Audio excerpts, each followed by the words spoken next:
ইল্লাল্লাহ লা ইলাহা ইল্লাল্লাহ লা ইলাহা পড়ি আল্লাহ ছাড়া মাবুদ নাই আমার নবীজি ছাড়া উপায় নাই ওই নবীকে পাইতে হইলে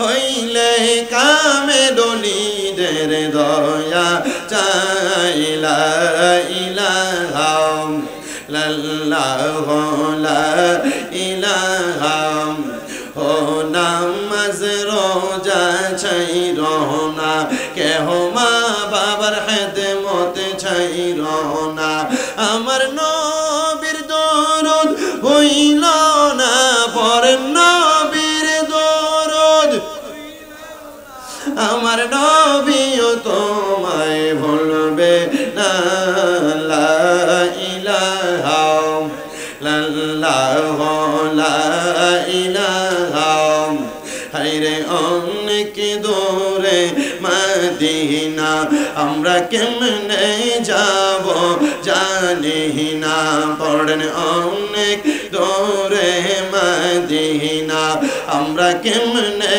যাব জানি না দয়াল আল্লাহ দয়া করেন দয়া করেন নসিব করেন মদিনা লা ইলাহা লাল্লাহ লা ইলাহা লা ইলাহা ইল্লাল্লাহ মুহাম্মাদুর রাসূলুল্লাহ সাল্লাল্লাহু আলাইহি ওয়াসাল্লাম।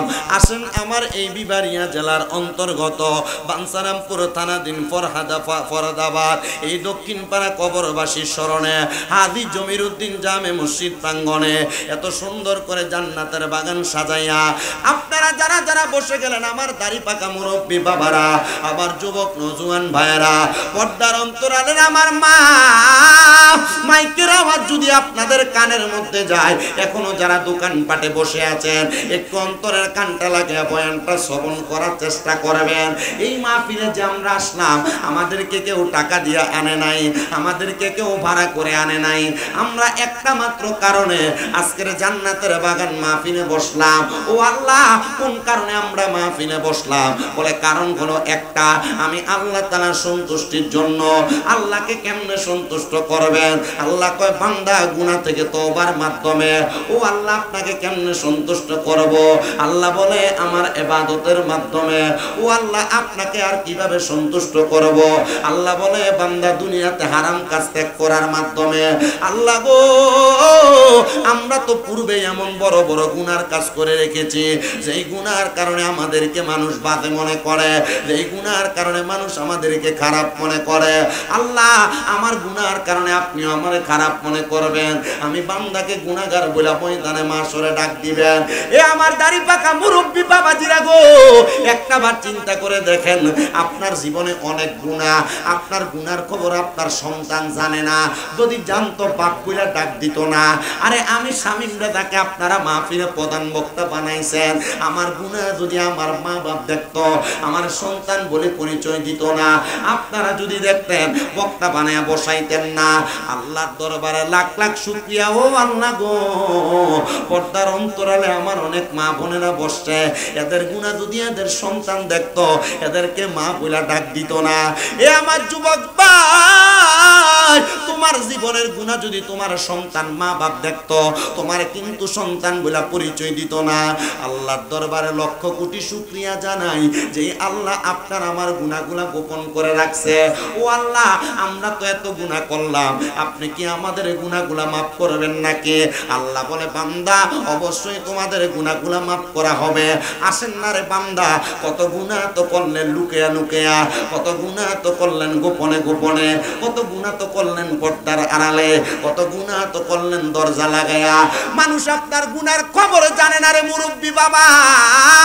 এই গুনার খবর যদি জানতো আপনার এলাকার মধ্য থেকে দূর দূর করে তাড়াইয়া দিত। স্বাভাবিক একটা কথা চিন্তা করেন না, এলাকার মধ্যে কোনো মানুষ যদি চুরি করে, রাস্তা দিয়া যাওয়ার সময় মানুষ বলে দেখলে চোর চলে যায়, কিন্তু আমার আল্লাহ এত দয়ার আল্লাহ, আমার আল্লাহ এত মায়ার আল্লাহ। আমরা যে নামাজ পড়ি না, আল্লাহ যদি চাইতো আমরার কপালে লেখা দিতে পারতো বেনামাজি। আমরা যে রোজা রাখি না, আল্লাহ যদি চাইতো আমরার কপালে লেখা দিতে পারতো বেরোজগার। আল্লাহ কয় বান্দা তুমি যত গুনাহ করো না কেন, লা তাকুনা তুমি রহমাতিল্লাহ, আমি আল্লাহর রহমত থেকে তোমরা নিরাশ হও না। ইন্নাল্লাহা ইয়াগফিরু যুনুবা জামিআ, নিশ্চয় এমন আল্লাহ, তিনি এমন আল্লাহ যিনি সকল প্রকার বড় বড় গুনাহগুলা ক্ষমা করে দেয়। ইন্নাল্লাহা গফুরুর রহিম, নিশ্চয় আল্লাহ তাআলা ক্ষমাশীল এবং দয়ালু।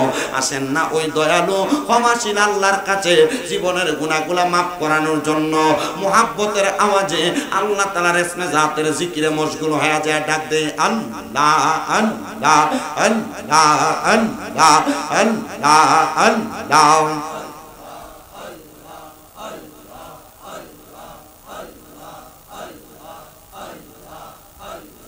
জবান খুলে আল্লাহর ডাকলে স্মরণ নাই। আল্লাহ আল্লাহ আল্লাহ আল্লাহ, দমে দমে গফর নাম আল্লাহু আল্লাহ, দমে দমে মারহাবা আল্লাহ আল্লাহ।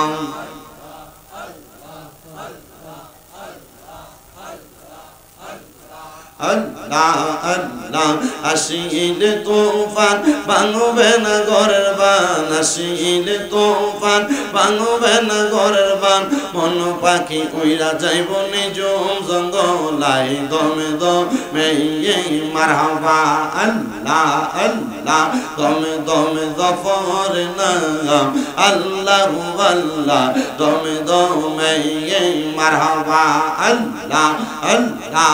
জবানটা খুইলা আল্লাহ আল্লাহ।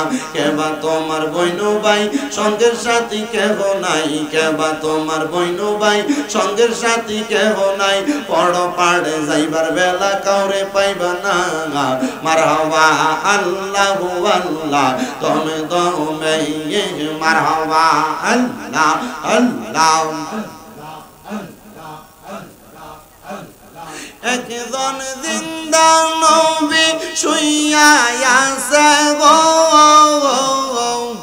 মদিনার শহরে, নবী গো আর কি দেখা হবে নি জীবনে, মারহাবা আল্লাহ আল নবী গো আর কি দেখা হবে নি জীবনে, মারহাবা আল্লাহ। আমরা নিদিরা যাইতে সময় কাটে গো নবী, আপনার দরুদ পড়ে নবী গো আর কি দেখা হবে নি জীবনে, মারহাবা আল্লাহ আল্লাহ। আপনি পাঞ্জা তন গহ নবীজি, আপনি পাঞ্জা তন ও গহ নবীজি, আপনি পাঞ্জা তন, মারহাবা আল্লাহ আল্লাহ। হযরত আলী মা ফাতেমা, হযরত আলী মা ফাতেমা, হাসান হোসেন দন ও গহ নবীজি, আপনি পাঞ্জা তন, মারহাবা আল্লাহ আল্লাহ। আপনার নূরে বানাই আল্লাহ সারা জগৎ ধন, আপনাকে দেখাইতে আল্লাহ বানাইছে জাহান, ও গো নবীজি আপনি জানের জান মারহাবা আল্লাহ আল্লাহ আপনি জানের জান গো নবীজি আপনি জানের জান ও গো নবীজি আপনি প্রাণের প্রাণ মারহাবা লা ইলাহা ইল্লাল্লাহু মুহাম্মাদুর রাসূলুল্লাহ সাল্লাল্লাহু আলাইহি ওয়াসাল্লাম। একটা জবানও বন্ধ রাখবেন না, জবানটা ছেড়ে দিয়ে উচ্চ কণ্ঠে জোরে জোরে পড়েন আলহামদুলিল্লাহ।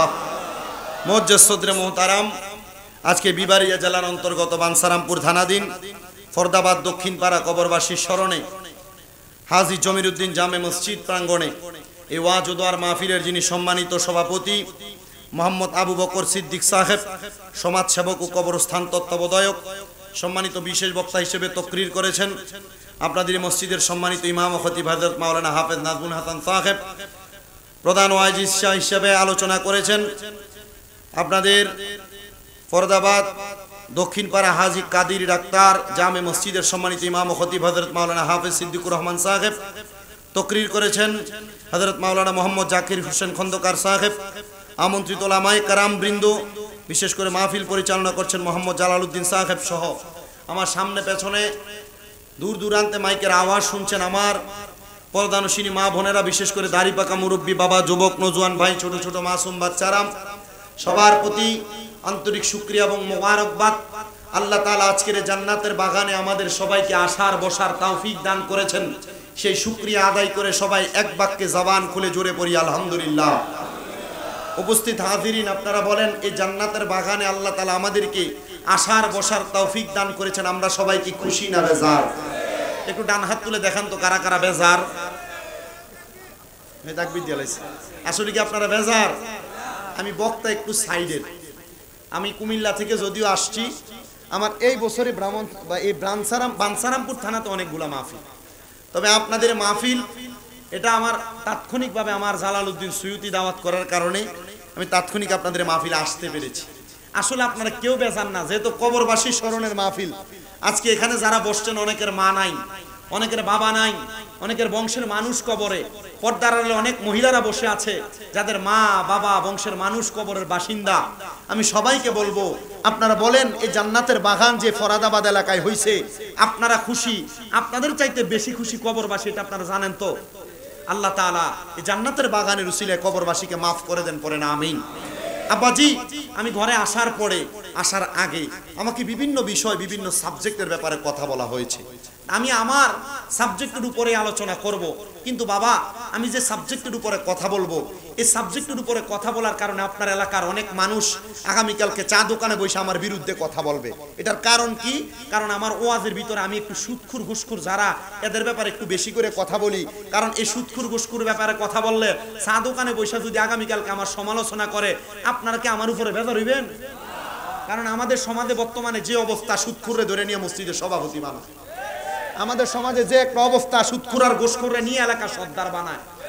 এলাকায় যেটা পরের জমি দখল করে খায়, এটা নিয়ে এলাকা সর্দার মাতাব্বর বানায়। কথা বলেন না, আছে না নাই? আবার দেখবেন চা দোকানে বয়ে বয়ে লম্বা লম্বা বাতেল আসারে সুদখুর হারামখোরগুলা। কথা কন না, আছে না নাই? আমার এই ওয়াজে যদি এলাকার কোনো মানুষ বেজার হয়, আপনারাও বেজার হইবেন? আমার বদদুয়া দিবেন আপনারা? বলে আল্লাহ তাআলা আমাদের সবাইকে জান্নাতের বাগানে বসে দুই এক মর্তবা ওয়াজ শোনার এবং শোনার পর আমল করার তৌফিক দান করুন, সবাই পড়ি আমিন। আমার আলোচনা শুরু করার আগে আরেকবার মুহাব্বতে দরুদ শরীফ পড়েন, সালাতুন ইয়া রাসূলুল্লাহ।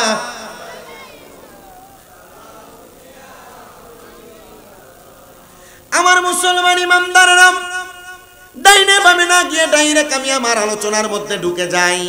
যেহেতু আজকের মাহফিলটা কবরবাসী স্মরণে মাহফিল করা হচ্ছে, আল্লাহ তাআলা এই কবরবাসীদের ব্যাপারে কোরআনুল কারীমে অনেকগুলা আয়াতে কারিমা নাযিল করেছেন। আমি 3টা আয়াতে কারিমার সামঞ্জস্য করে আপনাদেরকে কয়েকটা কথা বলে যাব।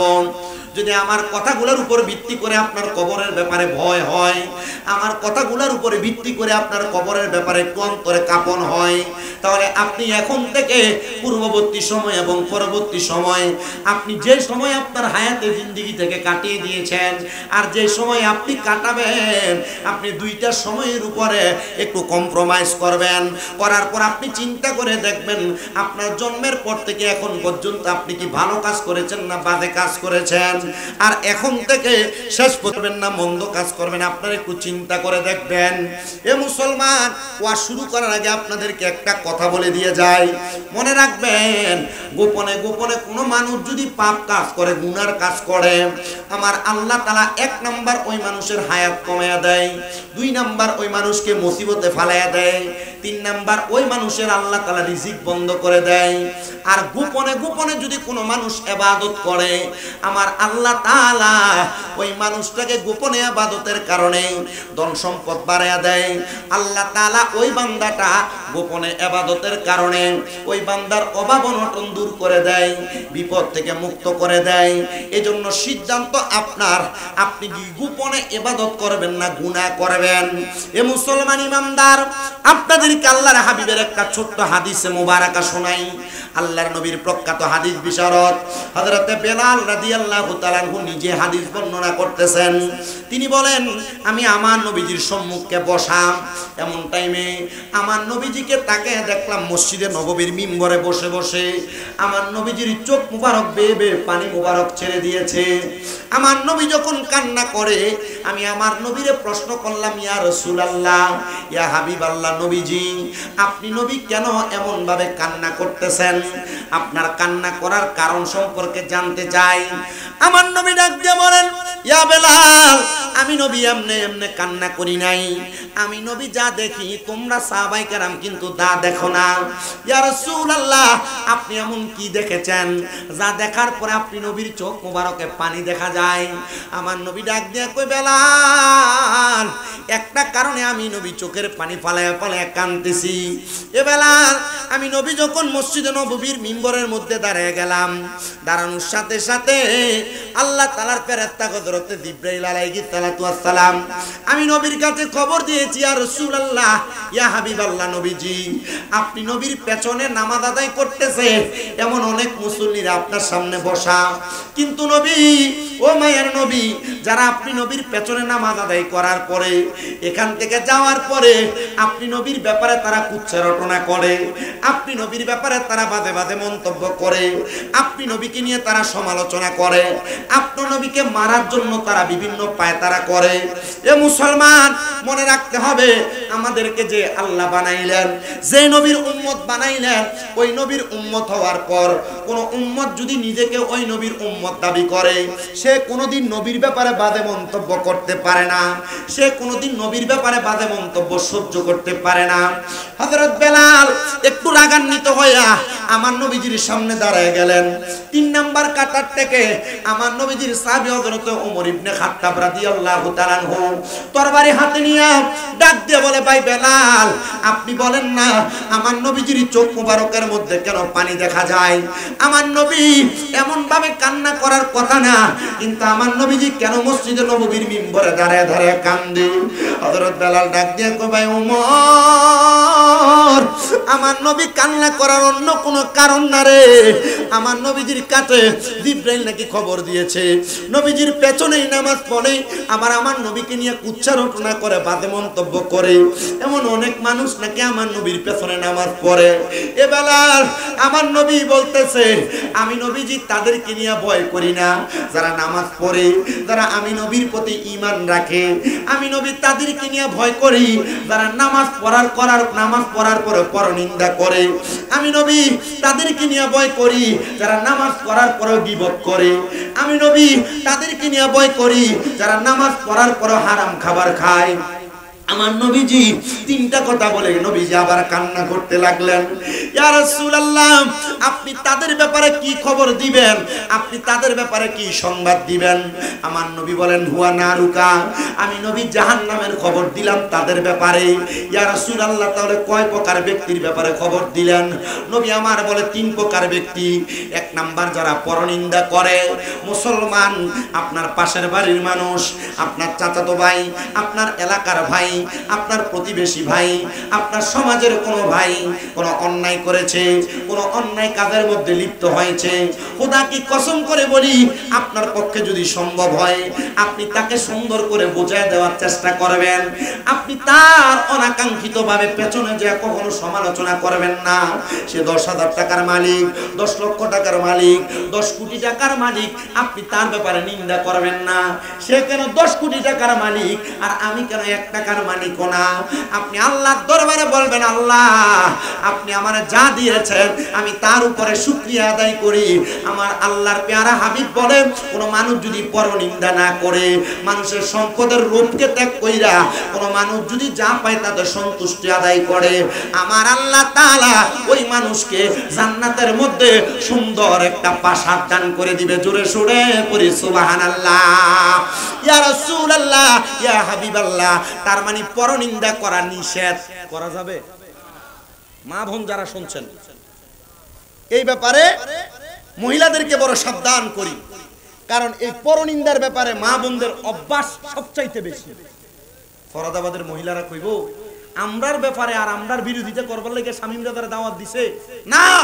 এ ফরাদাবাদ এলাকার মা বোনেরা, এ দূর দূরান্তের সোশ্যাল মিডিয়ার মাধ্যমে দেখনেওয়ালা ভাই বাবারা, মা বোনেরা, আমি চাই না সোনার বাংলাদেশের কোনো মানুষ জাহান্নামে যাক। আমি চাই না কোনো মা বোনেরা জাহান্নামে যাক। আমি চাই ফরাদাবাদ, বানসারামপুর, ব্রাহ্মণবাড়িয়া, পুরো চট্টগ্রাম বিভাগ, পুরো বাংলাদেশের যত মহিলা আছে, যত পুরুষ আছে, তারা জান্নাতে যাক। তবে পরনিন্দা করবেন, জান্নাতে যাওয়া আটকে যাবে। কিভাবে নিন্দা করবেন না? আপনার পাশে কেউ 10 তলা বিল্ডিং দিছে, 2 তলা বিল্ডিং দিছে, আপনি চিন্তা করেন আল্লাহ তারাই দেয়, আমারে দেয় না। আচ্ছা দেখিতে 2 তলা বিল্ডিং যেহেতু দিছে, তারা কেমন আটকানো লাগে এটা আমি দেখে মনে ইনশাল্লাহ করে না। আপনার কথার উত্তর দেন না, করে কি করে না? অমুকের সন্তান স্কুলে ক্লাসের মধ্যে রুল নং 1, আমার ফুট হইল না, আচ্ছা দেখবো তার সন্তান কিভাবে 1 হয় আর আমারটা কেমনে 2 হয়। এটা করা যাবে? অমুকের খেতে অনেক জায়গা বিলে, বন্ধ অনেক জায়গা, আমারটা করা যাবে? হিংসা করা যাবে? সাবধান। এ পরনিন্দা করলে আল্লাহর নবী বলেন আমি 3 প্রকার ব্যক্তিকে নিয়ে ভয় পাই। 1 নাম্বার পরনিন্দাকারী। বলেন না কি কারি? পরনিন্দা করা যাবে? আপনাদের কাছে মনে হইতাছে যে হুজুর দি গজল টজল গায় না, আমি সময় কাটাই দিতে পারবো গজল গায়া, কিন্তু 2-1টা বিষয় যদি আপনাদেরকে কথা না বোঝাই দিয়ে যাই, আমার এই ওয়াজ করু, এই ওয়াজ করে যাওয়ার এটা সবটা বৃথা যাবে। তাইলে 1 নাম্বার ওয়াজের শিক্ষা, পরনিন্দা করা যাবে। 2 নাম্বার নবী আমার বলেন গীবত করার ব্যাপারে আমি নবী বড় ভয় পাই। ইয়া রাসূলুল্লাহ, কেন ভয় পান? বলে আল গীবাতু আসাদ্দু মিনাজ জিনা। বড় কঠিন কথা।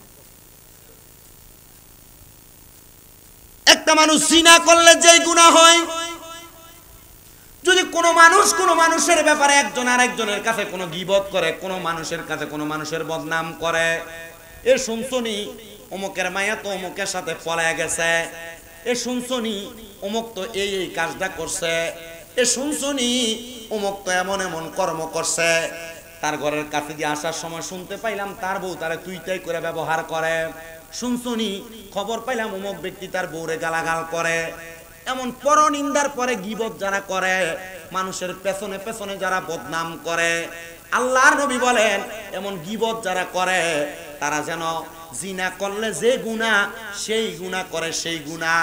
শুধু তাই নয়, আমার নবী বলেন আল গীবাতু আসাদ্দু মিনাল ফিতনা। আল্লাহর হাবিব সাল্লাল্লাহু আলাইহি ওয়াসাল্লাম নবী আমার বলতেছে এই গীবতের মতো বড় ফিতনা আর দুনিয়াতে কোনো কিছু হইতে পারে না। আবার নবীজি সাল্লাল্লাহু আলাইহি সাল্লামের তিরমিজি শরীফের একটা হাদিস পড়ে দেখলাম, আমার নবী বলেন কোন মানুষ যদি কোনো মানুষের পেছনে পেছনে গীবত করে, বদনাম করে, তাহলে সে যেন তার নিজের মায়ের সাথে 70 বার জিনা করে, মেলামেশা করে।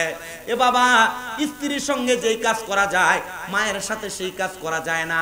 তো আপনি যদি একজনের নামে বদনাম করার কারণে, গীবত করার কারণে, পেছনে কথা বলার কারণে আপনার মায়ের সাথে 70 বার জিনা করার গুনাহ আপনার আমলনামায় হয়, তাহলে এমন গীবত করা যাবে না। বিশেষ করে যুব সমাজ, মুরব্বী সমাজ, মা বোন যারা শুনতেছেন আপনাদেরকে বলতেছি, আপনারা যদি জিনার এমন গীবতের কাজ করেন, এক জালের কথা আরেক জালে লাগান, এক ননদের কথা আরেক ননদে লাগান, এই বাড়ির কথা ওই বাড়িতে লাগান, এটার কারণে আপনার বাবার সাথে আপনি 70 বার জিনা করলে যে গুনাহগার, আপনি সমতল পরিমাণ গুনাহ আমলনামায় হয়ে যাবে। নবী বলেন শুধু তাই না, মুসনাদে আহমদের একটা হাদিস 4 নাম্বার আমার নবী বলেন, দুনিয়ার জমিনে কোনো মানুষ যদি কোনো মানুষের পেছনে পেছনে গীবত করে, বদনাম করে, কোনো মানুষের পরনিন্দা করে, আল্লাহর হাবিব সাল্লাল্লাহু আলাইহি সাল্লাম বলে এই যে গীবত করলো, এই গীবতের কারণে ওই ব্যক্তিকে যদি বলা হয় তার ভাই মারা গেছে, মারা যাওয়ার পরে তার মরা ভাইয়ের শরীর থেকে কামড়ে কামড়ে গোশত খাওয়ার জন্য, এ ভাই তুমি কি পারবা? বলে না পারবো না। আল্লাহর নবী বলে কোন মানুষ যদি কোন মানুষের নামে গীবত করে, সে যেন তার মরা ভাইয়ের গোশত খায়, সে যেন তার মরা ভাইয়ের গোশত খায়, সে যেন তার মরা ভাইয়ের গোশত খায়। গীবত করা থেকে সাবধান, গীবত করা যাবে না, পেছনে বদনাম করা যাবে না, পেছনে পেছনে সমালোচনা করা যাবে না, এগুলা থেকে বড় সাবধান থাকা লাগবে। আল্লাহর নবী বলেন আমি মেরাজে যাওয়ার পর এক প্রকার মানুষ দেখলাম যাদের জিহ্বাটাকে গরম লোহার রড দ্বারা আগুনের মধ্যে সেক দিয়ে টানায়া ফেলা হয়েছে। ইয়া রাসূলুল্লাহ, তারা কারা? তাদের ব্যাপারে আপনি আমাদেরকে খবর দেন।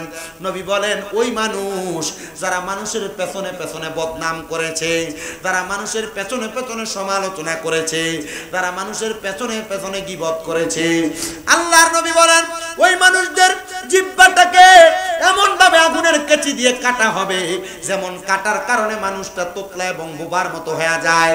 আর ওই তোতলা এবং বোবার মতো হওয়ার কারণে সে তার কবরে কোনো হিসাব দিতে পারবে না, তখন তাকে জাহান্নামী বলে বলে খবর দেওয়া হবে। কিন্তু নবীজি আপনার কাছে জানতে চাই, আমরা গীবত করি না। দোকানে বসে থাকলে আমাদের এলাকার কয়েকটা লোক আছে যারা দোকানে আসলে মানুষের নামে গীবত করে। দেখবেন এলাকায় এমন কয়েকটা শয়তান মার্কা, টেটনা মার্কা লোক থাকে, এরা দোকানে গেলে একজন আরেকজনের নামে বদনাম করে বলেন, এমন শয়তান মার্কা লোক ও ফরাদাবাদে আছে না নাই? ওয়াজ কমন, পুরা কমন, অভাব নাই এমন লোকের। চা দোকানে বসলে একজন আরেকজনের সমালোচনা করে। আপনাদের কি কষ্ট হইতেছে? এই ভাইজান এদিক দিয়ে ডাক দে তারে, তুমি একজন তো পুরা মাঠের বাজার বানাই লইলা, ওয়াজ কি করছি জবাব দন লাগবো বেটা। আমি গীবতের ওয়াজ করতেছি, গীবত মানুষের সমালোচনা, জাহান্নাম থেকে বাঁচাতে চাই। আপনাকে চান না বাঁচতে? নবী আমার বলতেছে, ও আপনার মনে প্রশ্ন থাকতে পারে হুজুর আমি গীবত করি না। গীবত কি করি না? আমি কারো সমালোচনা করি না হুজুর।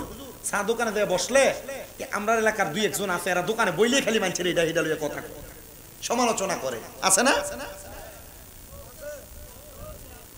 ওই বহুত কইছে আছে। হুজুর আমরা গীবত করি না, তবে কান দিয়া শুনতে বড় ভালো লাগে। হে করে না কিন্তু শুনতে খুব মজা। গীবত মানুষের নামে এই বদনাম সদনাম করলে মেম্বার কোনটা এটা না? মেম্বার একটু বইয়েন ভালো করে, মেম্বারের কাছে এটি একটু বেশি কয়, অন্যায় না করলেও মেম্বার কাছে বিচার দেয়। এরে ক্যামেরাম্যান বস না। এই গীবত যারা করে না কিন্তু শুনতে বড় মজা লাগে, আল্লাহর নবী বলেন যারা দুনিয়াতে গীবতের কথাগুলো শুনে, শোনার পর তাদের কানের মধ্যে দুইটা শাহাদাত আঙ্গুল ঢুকায় না, এবং যতক্ষণ পর্যন্ত গীবতকারীর মুখের আওয়াজ তার কানের থেকে সরে না, আমার আল্লাহ তাআলা ওই বান্দা যদি তার কান দিয়া গীবতের কথাগুলা শুনে, তাহলে আগুনের মধ্যে গরম সীসাকে গরম কইরা নরম কইরা ওই গীবত শুননেওয়ালা ব্যক্তির কানের মধ্যে ঢালাই করে দেওয়া হবে। আল্লাহর কাছে প্রশ্ন করবে, আল্লাহ আমার কানকে কেন আপনি আগুনের গরম সীসাটা ঢালাই করে দিয়েছেন? আল্লাহ তাআলা তখন জবাব দিবে, রে বান্দা তুমি তো দুনিয়াতে গীবত শুনতে বড় আরাম পাইতা, গীবত শুনতে বড় মজা পাইতা, বলে হুজুর আমি গীবত শুনিও না করিও না। দেখবেন অনেক মানুষ আছে এলাকার বড় বিশ্বস্ত, তার কাছে যে যেইটা বলে সেটাই তার কাছে ভালো লাগে। এ মা বোনেরা, আপনি কারোর নামে গীবত করেন না, কিন্তু আপনার কাছে আইসা কোন মহিলা তার অমুকের নামে গীবত বলে, একটা কথা বলে, কিন্তু আপনি তার কথা শোনেন কিন্তু তার মতো গীবত করেন না। মনে রাখতে হবে এই গীবত আপনি শোনার কারণে আল্লাহ তাআলা আপনার কানকে ঢালাই করে দিবে। আর যেই মহিলা যেই পুরুষ অন্যজনের ব্যাপারে আপনার কাছে আইসা গীবত করতে পারে, সে অন্যজনের কাছে যায়া আপনার ব্যাপারে গীবত করবে, এটাই নিশ্চিত, এটাই নিশ্চিত। এজন্য কেউ কারোর ব্যাপারে মন্তব্য করলে খুশি হয়েন না। সে যেমন আপনার কাছে আরেকজনের ব্যাপারে বলে, আবার আরেকজনের কাছে যে আপনার ব্যাপারে বলবে, এটাই নিশ্চিত। এজন্য আপনার কাছে কারোর ব্যাপারে গীবত করার সুযোগ দিবেন না, কারোর ব্যাপারে মন্তব্য করার সুযোগ দিবেন না। আল্লাহর নবী রাহমাতুল লিল আলামিন নবী আমার বলে উম্মত, শুধু তাই নয়, গীবতকারীর জিহ্বাগুলো হবে 3.5 হাত করে লম্বা, গীবতকারীর জিহ্বাগুলো হবে 3.5 হাত করে লম্বা। আরে সামান্য 1 বিঘা জিহ্বার ভার আমরা বহন করতে পারি না। গীবতকারীর যখন জিহ্বাটা 3.5 হাত লম্বা হবে, তার পা যেমন লম্বা, তার পায়ের পরিমাণ লম্বা হয়ে গীবতকারীর জিহ্বাটা মাটির মধ্যে গড়াগড়ি করবে। আরে তখন কবরের মধ্যে অন্যান্য নবীর উম্মতেরা, অন্যান্য ব্যক্তিরা জিজ্ঞাসা করবে, তারা কারা যাদের জিহ্বাগুলা 3.5 হাত করে এত লম্বা লম্বা? বলে তারা আর কেউ না, তারা পরনিন্দা করার পর গীবত করনেওয়ালা ব্যক্তি, গীবত করনেওয়ালা ব্যক্তি, গীবত করনেওয়ালা ব্যক্তি। এবার আপনারা বলেন, এমন কঠিন আযাব থেকে বাঁচার জন্য আমাদের সবাইকে গীবত ছাড়া আর দরকার আছে না নাই? আল্লাহুম্মা সাল্লি আলা সাইয়্যিদিনা মুহাম্মাদ নাবিয়ানা মাওলানা মুহাম্মাদ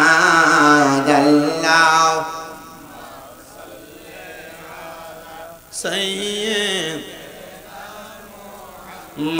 নাবিয়ানা।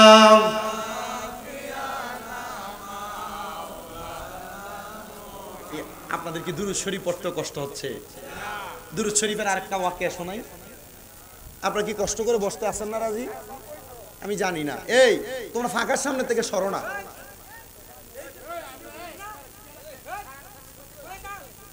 কারণ কালা ওই টর্চলাইটটা দিয়ে বাড়ি দিলে বসবা, ফাঁকাটার সামনে দাঁড়ায় থাকো। আচ্ছা, ইয়া মুরব্বির আগারাগির দরকার নাই, কারণ ইয়া জায়গাটা একটু ছোট, মানুষ কষ্ট করে দাঁড়াইছে। যা হোক, আপনি একটু পাখাটা ছেড়ে দেন, পাখার সামনে দাঁড়ায়েন না, যেন মুরব্বীদের কষ্ট না হয়। কারণ আমার আব্বাজিরা যে কষ্ট করে বসে আছে, এটাও বড় মায়ার জিনিস। বহু এলাকার ভিতরে মুরব্বী পাওয়া যায় না, ওয়াজে গেলে কোনো রকম পোলাপান বসে থাকে, কিন্তু আলহামদুলিল্লাহ এলাকায় পোলাপানের চাইতে মুরব্বী সমাজ বেশি। বোঝা গেছে এলাকার পোলাপান ফ্রি ফায়ারে আসক্ত বেশি, টিকটকে আসক্ত বেশি। ওয়াজ মাহফিল ভালো লাগে না, ওয়াজ মাহফিল ভালো না লাগুক, এই যে কানের ভিতরে বিভিন্ন গান কনসার্টের আওয়াজ তুমি ঢুকাইতেছ, তুমি মনে করছো শুধু গীবতকারীর কানে ঢালাই হবে না? যারা তাদের কান দ্বারা পরনারীর গলার আওয়াজ শুনে, তাদের কানকেও আগুনের এই গরম এই সীসা ঢালাই করে করে দেওয়া হবে। আমার মুসলমানেরা, দুরূদ শরীফের ব্যাপারে ছোট্ট একটা ওয়াকিয়া আপনাদেরকে শোনাই। আল্লাহর নবীর একজন প্রখ্যাত আশেকান, জিনার মনে বড় শখ ছিলেন, উনি ইন্তেকালের আগে নবীর দিদার পাবেন। আপনাদের দিদার পাইতে মন চায়? কথা কন না, দিদার পাইতে মন চায়?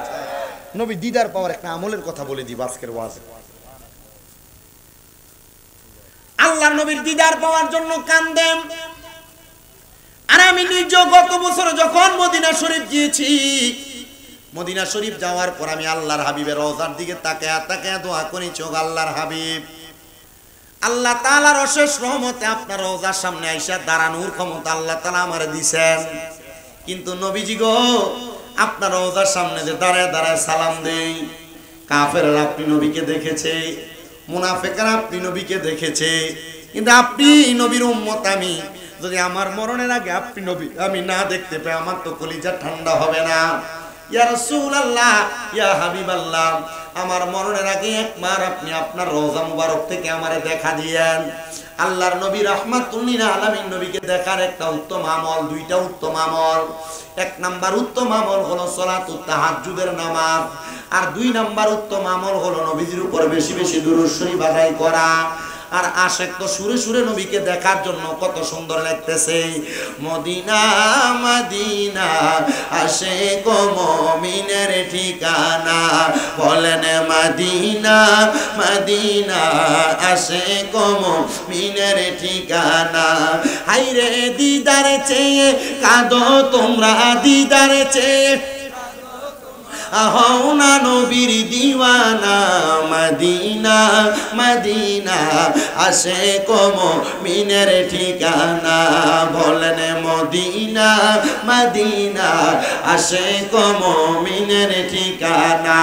হায়রে জালালউদ্দিন সুয়ুতি ৭৫ বার দেখলো নবীজি, বলেন জালালউদ্দিন ৭৫ বার দেখলো নবীজি। এতবার দেখিয়াও নবী, এতবার দেখিয়াও নবী তৃপ্তি তাহার হলো না। মদিনা মদিনা আশেক মুমিনের ঠিকানা, বলেন মদিনা মদিনা আশেক মুমিনের ঠিকানা। হায়রে দিদার চেয়ে কাঁদো তোমরা, দিদার চেয়ে কাঁদো তোমরা, হও না নবীর দিওয়ানা। মদিনা মদিনা আশেক মুমিনের ঠিকানা, বলেন মদিনা মদিনা আশেক মুমিনের ঠিকানা। হায়রে কালো হাবশি বেলালে ভালোবাসলো ওই পাগলে, বলেন কালো হাবশি বেলালে ভালোবাসলো ওই পাগলে। ইসলামের প্রথম মুয়াজ্জিন, ইসলামের প্রথম মুয়াজ্জিন বানাইলেন রাব্বানা। মদিনা মদিনা আশেক মুমিনের ঠিকানা, বলেন মদিনা মদিনা। আমার মুসলমান ইমানদার, কেন মদিনায় যাবেন? আপনার কাছে আমি নবীর একটা হাদিসে মোবারকা শোনায়া দেই। আল্লাহর নবী বলে, মান যারা কবরি ওয়াজাবাত লাহু শাফাআতি ইয়াউমাল কিয়ামা। যেই ব্যক্তি আমি নবীর রওজা মোবারক জিয়ারত করলো, তার জন্য সুপারিশ করা আমি নবীর জন্য অত্যাবশ্যক হয়ে যায়। আরে নবী যদি আপনার জন্য সুপারিশ করে, আপনার জান্নাতে যাওয়া কেউ আটকাইতে পারবে না। ইয়া রাসূলুল্লাহ, নবী গো, ও দয়ার নবীজি, আপনি নবীর রওজা মোবারক বারবার জিয়ারত করতে পারি নাই। আমি আমার নবীজির রওজার সামনে দাঁড়ায়া দাঁড়ায়া তিনটা কথা বলেছি, ইয়া রাসূলুল্লাহ, আমি অল্প বয়সে আপনার রওজার সামনে আসছি, আলহামদুলিল্লাহ। দ্বিতীয় আমার আরেকটা আশা, আমি যেন আমার মা বাবারে নিয়ে আপনার রওজার সামনে আসতে পারি, আপনি দোয়াটা কবুল করেন।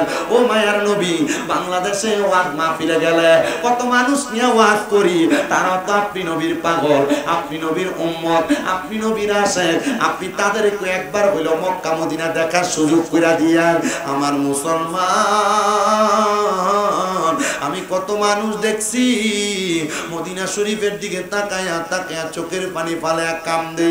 নবীজির ওই আশেক, উনি বলেন আমি সারাটা জীবন নবী নবী বলে কান্না করতেছিলাম। আমার বয়স 45 হয়ে গেছে, আমি নবীকে দেখার জন্য দুরূদ পড়ে পড়ে কান্দি, তাহাজ্জুদ পড়ে পড়ে কান্দি, কিন্তু আমার আল্লাহ তাআলা আমার নবীর দিদার আমার দেখায় না। হায়রে, যখন আমার নবীর আমার দিদার দেয় না, আমি আমার আল্লাহ তাআলার কাছে বারবার কান্না করতে লাগলাম।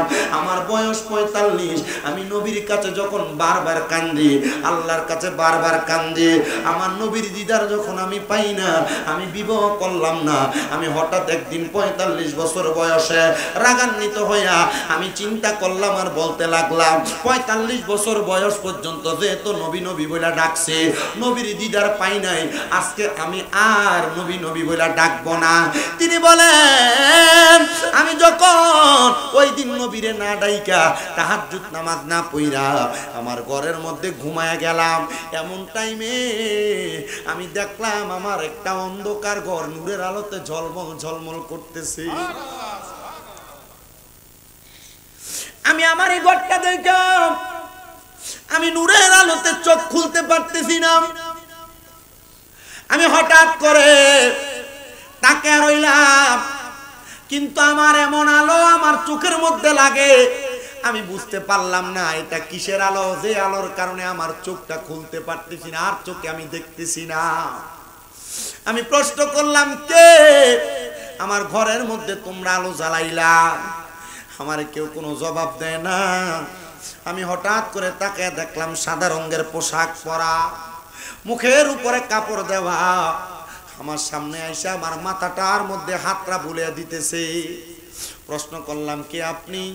উনি আমার জবাব দেয়, হে আমি নবীর আশিক, হে আমি নবীর প্রেমিক, যেই নবীকে দেখার জন্য প্রত্যেক দিন তাহাজ্জুদের নামাজ আদায় করতা, যেই নবীকে পাওয়ার জন্য সব সময় দুরূদ শরীফ আদায় করতা, আমি সেই রাহমাতাল লিল আলামিন নবীজি। তুমি উম্মতে মুহাম্মদীকে দেখার জন্য তোমার ভাঙ্গা ঘরের মধ্যে হাজির হয়ে গেছি। ইয়া রাসূলুল্লাহ, নবী এতদিন পর্যন্ত আপনাকে এত টাকা ডাকলাম, আপনি আমার কাছে আসলেন না। ইয়া রাসূলুল্লাহ, এত ইবাদত করলাম, আপনি নবীর দিদার পাইলাম না। কিন্তু আজকে যে আমি ডাকলাম না, জিদ করে রাগান্বিত হয়ে ঘুমায়া গেলাম, আপনি নবী দেখা দিলেন। আমার নবী ডাক দিয়া বলতে দেন, আমার পাগল, তুমি যখন আমি নবীকে মোহাব্বত করে করে ডাকতা, আমি নবী রওজা মুবারকের মধ্যে থেকে থেকে তোমার মধুর কণ্ঠের আওয়াজ শুনে শুনে আমি নবীর কলিজা ঠান্ডা হইয়া যাইতো। ওরে শুনছনি রে জংলার পাখি, আরে কেন করো ডাকা ডাকি? আরে জঙ্গলে থাকিয়া বুঝি দেখছো নবীরে, বলেন জংলাতে থাকিয়া বুঝি দেখছো নবীরে। ইয়া রাসূলুল্লাহ, শুধু নাম শুনি কানে, বলেন ইয়া রাসূলুল্লাহ, শুধু। এগুলো কিন্তু আমার এই বয়স্ক বাবারা, আপনাদের পূর্ববর্তী বয়স, আপনারা এগুলো অনেক শুনছেন, কিন্তু এখন এগুলো বন্ধ।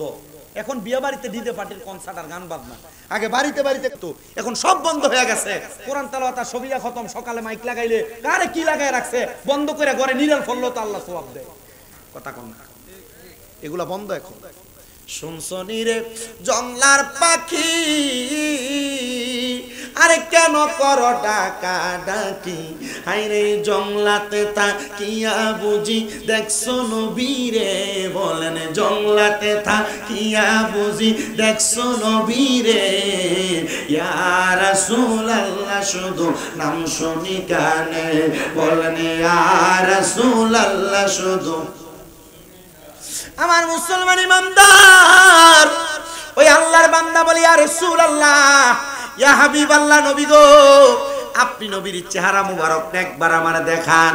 নবী, অন্যায় হয়েছে, আর কোনোদিন আপনি নবীকে স্মরণ করা ছাড়া আমি নিদ্রাতে যাব না, আপনি নবীর দুরূদ পড়া ছাড়া আমি ঘুমাইতে যাব না। আমার নবী বলেন, ঠিক আছে, আমি নবী তোমার জন্য আল্লাহর দরবারে দোয়া করলাম। এই কথা বলে আমার নবী যখন ফিরে যায়, সে ডাক দিয়া কই, ইয়া রাসূলুল্লাহ, ও মায়ার নবী গো, আপনি নবীর চেহারা মুবারকটা তো আমার দেখাইলেন না। নবী আমার বলে, উম্মত, আমি নবীর চেহারা মুবারক এত তাড়াতাড়ি দেখতে পারবা না, আমি নবীর এমন ভাবে স্মরণ করবা, আমি নবী নিজেই তোমার চেহারা মুবারক দেখাবো। তবে বয়স যেহেতু 45 হয়ে গেছে, আমি নবী তোমার কাছে একটা ওসিয়ত করলাম। কি ওসিয়ত? বাবারে, এখন তুমি বিবাহ করো, সংসার করো। ইয়া রাসূলুল্লাহ, ইয়া হাবিবাল্লাহ, আমি বিবাহ করলে, সংসার করলে তো আপনি নবীর দুরূদ বেশি পড়তে পারবো না, আপনি নবীরে বেশি বেশি স্মরণ করতে পারবো না। আল্লাহর নবী ডাক দিয়া কয়, এ পাগল, যদি বিবাহ করার পরে আল্লাহ তাআলা তোমার হাতে একটু সময় দেয়, ওই অল্প সময় দিয়া আমি নবীরে মুহাব্বত নিয়ে স্মরণ করবা। আমি নবীরে কেউ যদি মুহাব্বত নিয়ে স্মরণ করে, আমি নবী রহমাতাল লিল আলামিন নবীজি, সে কোন জায়গায় বসে আমি নবীরে স্মরণ করে, আমি সেই জায়গা চিনি। কে আমি নবীকে স্মরণ করতেছে, আমি তার নাম জানি, আমি তার বাবার নামও জানি। বলে, হুজুর, আমার নবীর উপর দুরূদ পড়লে না ফেরেশতারা নিয়ে পৌঁছায়। হ্যাঁ হ্যাঁ, এটাও একটা হাদিস, ওইটা একটা হাদিস। আমার নবীর প্রতি কেউ যদি দুরূদ পড়ে, দুরূদটা ফেরেশতারা নিয়ে পৌঁছায়। কিন্তু আমার নবীর প্রতি কেউ যদি মুহাব্বতে দুরূদ পড়ে, আমার নবীকে আমি তারে চিনি, তার বাবার নামও জানি।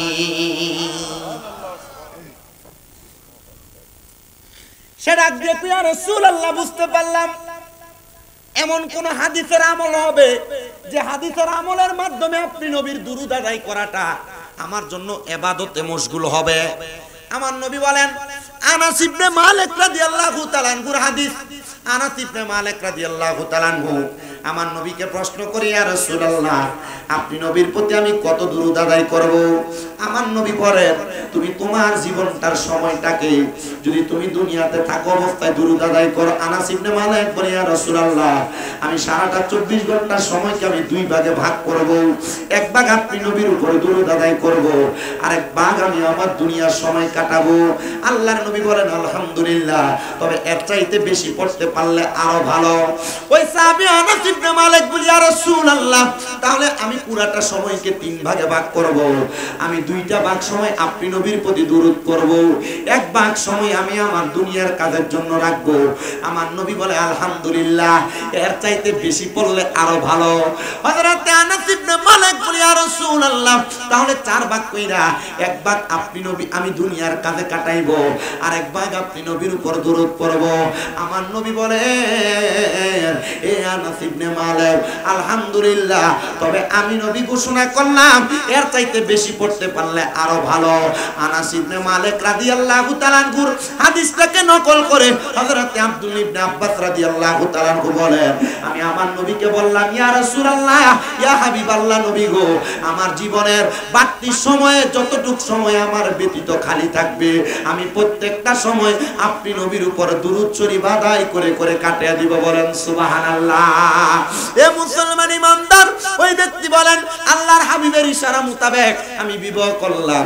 বিবাহ করার পরে আমার একটা সন্তান দুনিয়াতে জন্ম নিল, কিন্তু জন্ম নেওয়ার 2 মাসের মাথায় আমার স্ত্রী ইন্তেকাল করলো। আমি চিন্তা করলাম আমি আরেকটা বিবাহের মধ্যে লিপ্ত হব না। আমি আরেকটা বিবাহে লিপ্ত হইলে আমার এই সন্তান এবং পরবর্তী বিবাহের কারণে আমার পরিবারটা এলোমেলো হবে, এটার কারণে আমার ইবাদতের মধ্যে বিঘ্নতা ঘটবে। ও মুসলমান, আপনারা যারা এখানে মুরব্বীরা বসছেন, অনেকেই আছেন আপনারা স্ত্রী হারায় ফেলছেন, অনেকে চিন্তা করে করে আবার দ্বিতীয় বিবাহ করেছেন। দ্বিতীয় বিবাহ করা স্ত্রী ইন্তেকালের পরে এটা গুনার কাজ নয়, ভালো কাজ, সওয়াবের কাজ।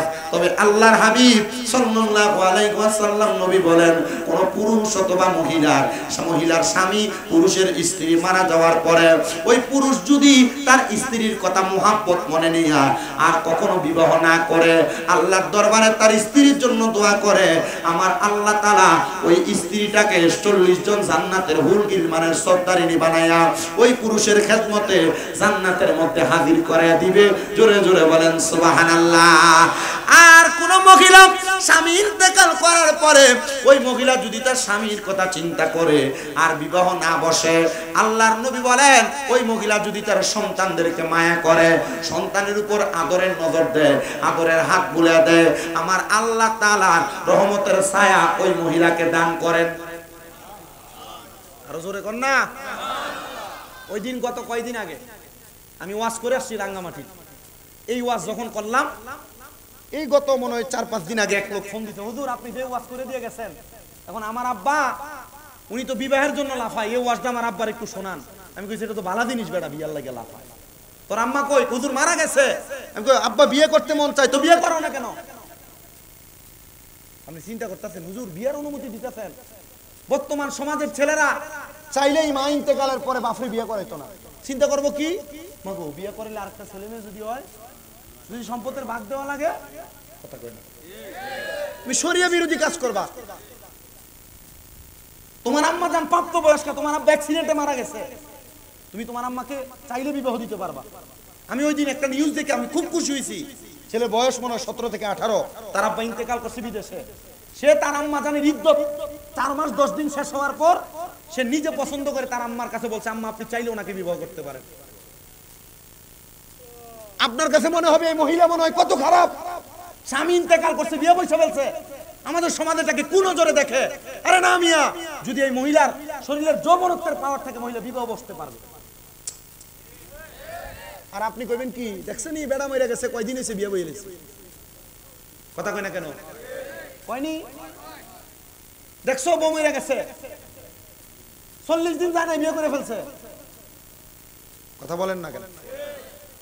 যদি কোনো পুরুষ মানুষ মনে করে যে তার স্ত্রীর জন্য ধৈর্য ধরে থাকবে পারবে, যদি বলে না তার চরিত্রের হেফাজত করতে পারবে না, জিনা ব্যভিচারে লিপ্ত হয়ে যাবে, তাহলে তার জন্য ধৈর্য ধরে থাকার দরকার নাই, তার জন্য বিবাহ করা ফরজ। সরি, দ্বিতীয়বার ওয়াজিব। আমার মুসলমান ইমানদাররা, তিনি বলেন আমার স্ত্রী ইন্তেকাল করার পরে আমি আর দ্বিতীয় বিবাহ করলাম না। শর্ত হলো আমি যদি দ্বিতীয় বিবাহ করি আমার ইবাদতে ব্যাঘাত ঘটবে। উদ্দেশ্য ভালো, উদ্দেশ্য কি? আমার ইবাদতে ব্যাঘাত ঘটবে। পর্দার অন্তরালের মহিলারা চিন্তা করবো, দেখ শুনি হুজুর এটা কেমন ওয়াজ করে, এই ওয়াজ তো কোনোদিন বাপদাদার গো তো শুনি নাই। না গো মা, ইসলামী শরীয়ত আপনি শুনেন আর না শুনেন এটা আপনাকে মানতে হবে। এতে পুরুষ মানুষের টাকার অভাব নাই, একটা স্ত্রী আছে, তার যেই অর্থ সে চাইলে 2টা 3টা স্ত্রী লালন পালন করতে পারবে। বাংলাদেশের মহিলাদের এমন স্বভাবে রূপান্তর হয়ে গেছে, এরা কখনো তাদের স্বামীকে দ্বিতীয় বিবাহের অনুমতি দিবে না। এ মা, আপনি অনুমতি দেন আর না দেন, ইসলামী শরীয়ত তাদেরকে বিবাহ করার আদেশ দিয়েছে যদি সামর্থ্যবান হয়, যদি ইনসাফ করতে পারে। কিন্তু মহিলারা স্বামীকে অন্যের কাছে বিবাহ দেওয়ার জন্য আরেকটা সতীন করে আনবে চিন্তা করে বিবাহ দেয় না। ভাগ বেশি দেওয়া লাগবে, স্বামী বেশি সময় তার কাছে কাটাবে। কিন্তু মহিলা জানে না, যদিও 2টা বিবাহ স্বামীকে করাইতে পারে, স্বামীটা অন্য আরেকটা তৃতীয় মহিলার দিকে তাকাবে না। 2টা মহিলাকে কন্ট্রোল করতে যায় সে তার সংসারের বেড়াজালে আটকে থাকবে, আর এই সংসারের বেড়াজাল তাকে গুনাহ থেকে বাঁচিয়ে রাখবে। মারহাবা পড়েন না মারহাবা। কিন্তু মা বোনেরা রাগ করতে পারে না, মুজিরা রাগ করার কোনো কিছু নাই। ইসলামী শরীয়ত মানলে আপনার লাভ, না মানলে আপনার লস। মানবেন কিনা আপনার ব্যাপার। উনি বলেন আমার ইবাদতের বিঘ্নতা ঘটবে জন্য আমি আর বিবাহ করি নাই। ওনার সন্তানকে উনি আস্তে আস্তে করে লালন পালন করতে লাগলেন। সন্তানের বয়স যখন 13 বছর, সন্তান ডাক দিয়ে বলেন আমি আমার জন্মের পর থেকে আমার আব্বাজানকে দেখে এসেছি, আমার আব্বাজান শুধু ইয়া রাসূলুল্লাহ সাল্লাল্লাহু আলাইকা ইয়া রাসূলুল্লাহ বলে বলে কান্না করে আর জিকির করে। জিজ্ঞাসা করলাম হে আব্বাজান, নবী নবী বলে বলে আপনি কেন বারবার ডাকেন? আপনি কি নবীর জন্য এত পাগল, নবীর জন্য এত দেওয়ানা? আজকে যে ফরাদাবাদের মানুষ নবীর শানে এত সুন্দর মাহফিল সাজাইলো, কবরবাসীর স্মরণে মাহফিল সাজাইলো, তাদের একটাই উদ্দেশ্য ফরাদাবাদ এলাকার যত মানুষ কবরে, ফরাদাবাদ এলাকার যত মানুষ কবরের বাসিন্দা, তারা যেন মরার পরে কবরে যাওয়ার পরে নবীজির সুপারিশ পায়। কথা কন্যা ঠিক কিনা? সন্তান বলে আব্বাজানকে বললাম বাবা আপনি নবীকে পাওয়ার জন্য হয়তো বারবার নবী নবী করেন, নবীর উপর দুরূদ পড়েন, তাহাজ্জুদের ইবাদত করেন। বলে হ্যাঁ। এ আব্বা ঠিক আছে, আপনি যেহেতু দুরূদ পড়েন আমি পাশের ঘরে যে একটু আরাম করি। সন্তান বলে আমি যদিও পাশের ঘরে থাকতাম তবু আমার আব্বাজানের দুরূদ শরীফের আওয়াজ আমি শুনতে পাইতাম। আমি হঠাৎ করে একদিন আমার আব্বাজানকে ইয়া রাসূলুল্লাহ বলে চিৎকার করে উঠতে শুনলাম। আমি দৌড়াইয়া আমার আব্বাজানের কামরার মধ্যে যাইয়া লক্ষ্য করে দেখলাম আমার আব্বাজান ওনার কাপড়গুলো একসাথে একটা গাটুরি করলেন। আমি জিজ্ঞাসা করলাম ওগো আব্বাজান আপনি কেন আপনার কাপড়গুলা গাটুরি বাঁধতেছেন? আমার আব্বা আমার জবাব দিয়েছে আমার রাহমাতুল আলামিন নবীজি আমার ঘুমের ঘরে স্বপ্নে আমার নবীজি রওজা মুবারকের মধ্যে আমাকে ডাক দিয়েছে। আমার নবীজি রওজা মুবারক দেখার জন্য আমি এই জন্য নবী ইয়া রাসূলুল্লাহ বলে চিৎকার করেছি। বলেন সুবহানাল্লাহ। এ মুসলমান ইমানদার, এ নবীর উম্মতের দল, সন্তান ডাক দিয়ে বলে বাবা আপনি যদি এই এলাকা ত্যাগ করে এখান থেকে মদিনাতে চলে যান আমি সন্তানকে কার কাছে রেখে যাবেন? আমি সন্তানের দায়িত্ব আপনি কাকে দিয়ে যাবেন? সন্তান এই কথার জবাব যখন বাবা দিতে পারেন না, আব্বা জিজ্ঞাসা করতেছে হে আমার সন্তান তুমি আমাকে কি বলতে চাও একটু ক্লিয়ার করে বলো, খোলাসা করে বলো। সন্তান বলে বাবা রহমতের নবী আপনাকে ডাক দিয়েছে, আপনি যাওয়ার পর নবী দেখবেন, নবীর রওজা দেখবেন, দেখবেন আব্বাজি আপনি মনে করেছেন আপনি যেমন বাবা আপনার সন্তান মনে হয় তেমন হয় নাই। ওগো আব্বাজান আপনি মদিনায় যে নবীর রওজা দেখবেন। আব্বাজি আমার কি মন চায় না গো নবীজির রওজা মুবারক দেখতে। আব্বা নিয়ে জানলা আমিও আল্লাহ নবীর রওজা দেখতে চাই। সন্তান বলে আমি আমার আব্বাজানকে সাথে নিয়ে একসাথে রওনা করতে লাগলাম। একদিন 2 দিন 3 দিন করে আমরা 12 দিন একটানা হাঁটলাম। হাঁটার পরে আমরা একটা মরুভূমির মধ্যবর্তী জায়গায় পৌঁছাইলাম, কিন্তু এখনো পর্যন্ত আমরা মদিনার নবীর রওজার সামনে যাইতে পারি নাই। মরুভূমির সামনে যখন গেলাম আমি দেখলাম আমার আব্বাজানের শরীরটা জ্বরে পুড়ে যাইতেছে।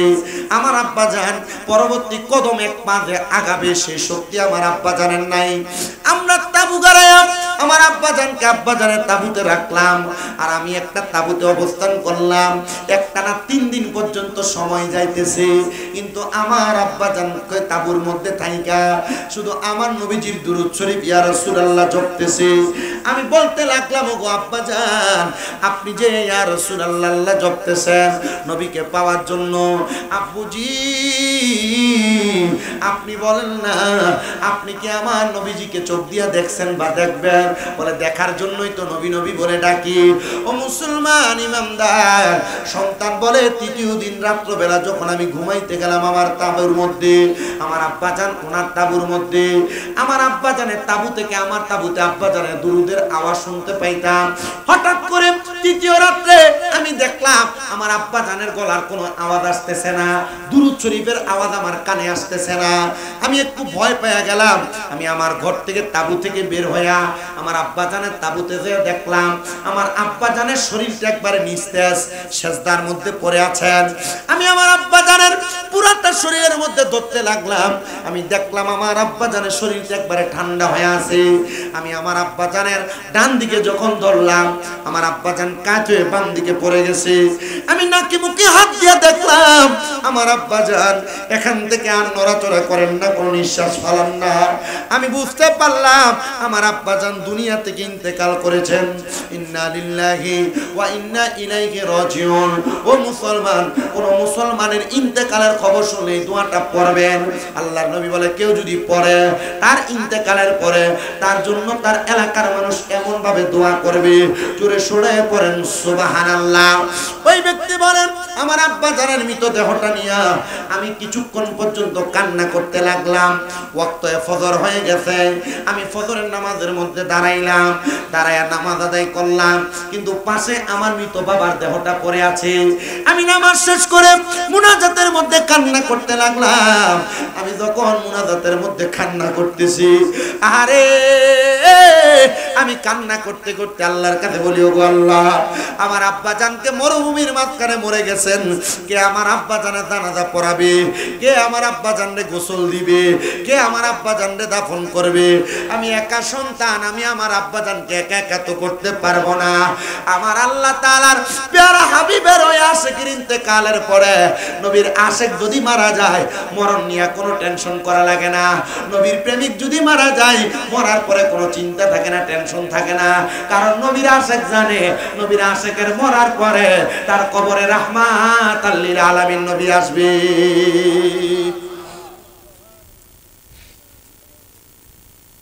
নবী আসবে এই বিশ্বাস আছে না নাই? আহলে সুন্নাত ওয়াল জামাতের আকীদা রাহমাতুল লিল আলামিন নবী কবরে আসবে। প্রশ্ন করা হবে ওমান হাযার রাসূল, এই ব্যক্তিকে চিনো কিনা? আমরা নবীকে দেখে দেখে বলবো হ্যাঁ ইনি আমাদের রাসূল সাল্লাল্লাহু আলাইহি সাল্লাম। আরে আমার এক ওস্তাদ যিনি কুমিল্লা আলিয়া মাদ্রাসা আমাদেরকে বুখারীর দরস দিয়েছেন, তিরমিজির দরস দিয়েছেন, আমাদেরকে ইবনে নাসাই শরীফের দরস দিয়েছেন, ইবনে মাজাহ শরীফের দরস দিয়েছেন। ওই ওস্তাদ বলে আরে বেটা নবীর প্রেমিক হয়ে যদি কেউ মরতে পারে, নবীর সাচ্চা পাক্কা আশিক হয়ে যদি কেউ মরতে পারে, আল্লাহর কসম উম্মতে মুহাম্মদী কবরে যাওয়ার পর নবীকে চিনা লাগবে না। নবী বলবে এটা আমার উম্মত, হ্যাঁ আমি নবীর কুল মুবারক। আমরা নবী চিনবো কেন মিয়া? নবী তো আমাদেরকে চিনবে। নবী চিনার মতো কাজ আমাদেরকে করা লাগবে না। আপনি নবীর উম্মত দাবি করেন, আপনার মুখের দাড়ি ফোম শেভ করা। আপনি নবীর উম্মত দাবি করেন, আপনি সুদ খান। আপনি নবীর উম্মত দাবি করেন, আপনি ঘুষ খান। আপনি নবীর উম্মত দাবি করেন, পরের হক মেরে মেরে খান। আপনি নবীর উম্মত দাবি করেন, আপনি মিথ্যা কথা বলেন। কথা বলেন না এমন মানুষও আছে না নাই? নবী বলেন আমি তাদের দিকে ফিরেও তাকাবো না। নাউজুবিল্লাহ নাই। আরে নবী যদি আপনার দিকে ফিরে না থাকে আপনার কোনো উপায় আছে? আপনাদের কষ্ট হইতেছে। আমি আমি মাইক ধরছি যে সময় তো মোটামুটি অনেক লম্বা হয়েছে না, সময় চাই লাভ নেই, অল্প সময়, তবে যতটুক সময় অতটুক সময় কথা বলে আমি আপনাদেরকে নিয়ে দোয়া করে তারপর বিদায় নিব। আল্লাহ কবুল করেন, জোরে করেন আমিন। ওই সন্তান যখন ফজরের নামাজের মুসল্লার মধ্যে কান্না করতেছে, কান্না করার সময় হঠাৎ করে সন্তান শুনতে পাই চারদিক থেকে জনগণের আওয়াজ শোনা যায়। আওয়াজ কি? মানুষ আসতেছে। তিনি বলেন আমি মানুষের আওয়াজ শুনতে পাইয়া, ওই মানুষের আওয়াজগুলো শুনতে পাইয়া তাড়াতাড়ি তাঁবু থেকে বের হইলাম। আমি দেখলাম আমার তাঁবুর ডান দিক থেকে মানুষ দলে দলে আসতেছে, বাম দিক থেকে মানুষ দলে দলে আসতেছে, সামনের দিক পেছনের দিক থেকে মানুষ দলে দলে আসতেছে। তারা আইসা একটা মশকের ভিতর থেকে পানি বের করে আমার আব্বারে নিজে নিজে গোসল দেওয়াইলো। তারা কাতারবদ্ধ হইয়া দাঁড়ায়া আমি সন্তানকে বললো জানাজার নামাজের ইমামতি করার জন্য। আমি ইমামতিতে দাঁড়ায় গেলাম। হঠাৎ করে জানাজার নামাজ শেষ হওয়ার পর তারা আমার আব্বাজানকে কাফন দাফন শেষ করে দাফন করে ফেললেন, মাটি দিয়ে ফেললেন। তারা যখন চলে যায় আমি আমার আব্বাজানের জানাজার পরে দাফনের পরে তাদের মধ্য থেকে পেছন থেকে একজনকে ডাক দিলাম, এ ভাই আপনি বলেন না আপনাদের কাউকে তো আমি আমার আব্বাজানের ইন্তেকালের খবর দেই না, আপনারা কেমনে খবর পাইলেন আর কেমনে আমার আব্বার জানাজাতে আসলেন? তিনি বলেন গতকালকে রাত্রবেলা যখন আমরা ঘুমাইলাম একজন সাদা পোশাকওয়ালা সুন্দর নুরানি চেহারাওয়ালা ব্যক্তি আমাদের এলাকায় আইসা খবর দিলেন, এই এলাকার মানুষ তোমরা যদি একজন জান্নাতি মানুষের জানাজার নামাজ পড়তে চাও তাহলে তোমাদের এলাকার মরুভূমির মধ্যম প্রান্তে চলে যাও, যেখানে আমি নবীর একজন আশেক পড়ে আছে, আমি নবীর ওই আশেকের জানাজার নামাজ পড়ার জন্য তোমরা চলে যাও। আরে তোমার আব্বা জানের বদৌলতে, তোমার আব্বা জানের ইন্তেকালের কারণে আল্লাহ তাআলা আমাদেরকে রাহমাতাল লিল আলামিন নবীর দিদার দান করেছে। শুধু আমাকে বলে নাই, এখানে যত মানুষ দেখতে পাও তাদের প্রত্যেককে তোমার আব্বার জানাজার ব্যাপারে খবর দিয়েছে। দুইটা মাইকের গাড়ি বাইর করে, তিনটা মাইকের গাড়ি বাইর করে মসজিদে মসজিদে মরণের খবর এলান দেয়। কিন্তু নবীর প্রেমিক যদি মারা যায় মাইকের জন্য গাড়ি বাইর করা লাগে না, মাইকিং করে এলাকার মানুষকে জানায় দেওয়া লাগে না। আল্লাহর হাবিবের এলানে নবীর আশিকের জানাজার মধ্যে হাজার হাজার মানুষ চলে আসে। বলেন সুবহানাল্লাহ। উনি বলেন তাহলে তোমরা তো মনে হয় বুজুর্গ দিনদের এলাকার মানুষ, আমার আব্বা জানের একটা স্বপ্ন ছিল তারা সবাই চলে যাক, তুমি বলো না আমার আব্বা জানের স্বপ্নটা পূরণ হয়েছে নি? বলে তোমার আব্বা জানের স্বপ্ন কি? বলে আমার আব্বা জানের স্বপ্ন ছিল আমার আব্বা জান মরণের আগে একবার হলো নবীজির চেহারা মুবারক দেখবে। আমার আব্বা জান নবীজির চেহারা মুবারক দেখছে কিনা একবার তুমি আমারে বলো না? বলে হ্যাঁ, যদি তুমি তোমার আব্বা জানের মরণের আগে নবী দেখছে কিনা সেই খবর জানতে চাও তাইলে তুমি মুরাকাবা করা লাগবে। মুরাকাবা করে কেমনে আমি জানি না, আমার একবার মুরাকাবা শিখিয়ে দেন। বলে মুরাকাবার সিস্টেম হলো কোন মানুষ যদি মুরাকাবা করে তাহলে মুরাকাবা করার আগে ওই মানুষ সর্বনিম্ন 3 মাস পর্যন্ত হারাম খাবার খাইতে পারবে না, তাহাজ্জুদের নামাজ পড়বে, বেশি বেশি নফল ইবাদত করবে, করার পরে আসরের নামাজের পরে ডান হাতটারে তার ডান গালের সাথে লাগায়া পাটারে মিমের মতো বাঁকা কইরা যখন পশ্চিম দিকে মুখটা ফিরিয়া কোন বিষয় জানার জন্য চেষ্টা করবে আল্লাহ তাআলা তাকে সেই বিষয় জানিয়ে দিবে। এ বাবা পারবানি তাহাজ্জুদ নামাজ পড়ে মুরাকাবা করতে? বলে হুজুর তাহাজ্জুদ নামাজ পড়ে এটা আমার আব্বা জানের শিখানো আল্লাহর নবীর রীতিমতো সুন্নাহ, আমি এটা পারবো। বলে তাহলে তাহাজ্জুদ নামাজ পড়া মুরাকাবা করবা, মুরাকাবা করলে তোমার আব্বা জানের দেখা পাইবা, তোমার আব্বা জানের খবরটা নচেত তুমি তোমার আব্বা জানকে জিজ্ঞাসা করে নিও। উনি বলেন আমি আবার আমার বাড়ির পথে রওনা করলাম। বাড়ির পথে যাইতে যাইতে আমি চিন্তা করলাম কোথায় থাকবো, আমার এলাকার সব মানুষ তো আমারে চিনে না, আমার আব্বা জানকেও চিনে না। আমার আব্বা জান এলাকাতে একবারে অন্দর মহলে থাকতেন। এই এলাকার মানুষ তোমাদের কাছে আমাকে রেখে দাও, আমি তোমাদের খেদমত করব এবং আল্লাহর দরবারে তোমাদের জন্য দোয়া করব। মানুষ বড় খুশি, আপনার মতো আল্লাহওয়ালা ব্যক্তির সন্তান আপনাকে আমরা আমাদের এলাকায় রাখবো। ওনার আপনাদের এলাকায় যখন নিয়ে যাওয়ার পরে সেই সন্তান বলে, তাহলে আমাকে তাহাজ্জুদ নামাজের ব্যবস্থা করে দেন না। সন্তান বলে, এ জগতের মানুষ, আমি যখন তাহাজ্জুদের নামাজ পড়ে কান্না করতে লাগলাম, আমি কান্না করতে করতে যখন আমার নামাজের মুসল্লাটার মধ্যে চোখটা বন্ধ করে ফেললাম, এমন টাইমে দেখলাম ওই সাদা রঙের পোশাক পরাই আমার আব্বাজান আমার চোখের সামনে চলে আসছে। আব্বুজি, আপনি যে আমার চোখের সামনে আসছেন, আপনি ইন্তেকাল করেছেন, আমি আপনার কাছে জানতে চাইব না মরার পরে কবরে আপনার সাথে কেমন আচরণ করা হয়, শুধু একটা জবাব দেন। আপনি আপনার হায়াতে জিন্দেগির পুরা সময় আপনি নবী নবী বলে বলে কাটাইছেন, ওই মরণের সময় আপনি ওই নবীর দেখা পাইছেননি, ওই নবীর দিদার পাইছেননি।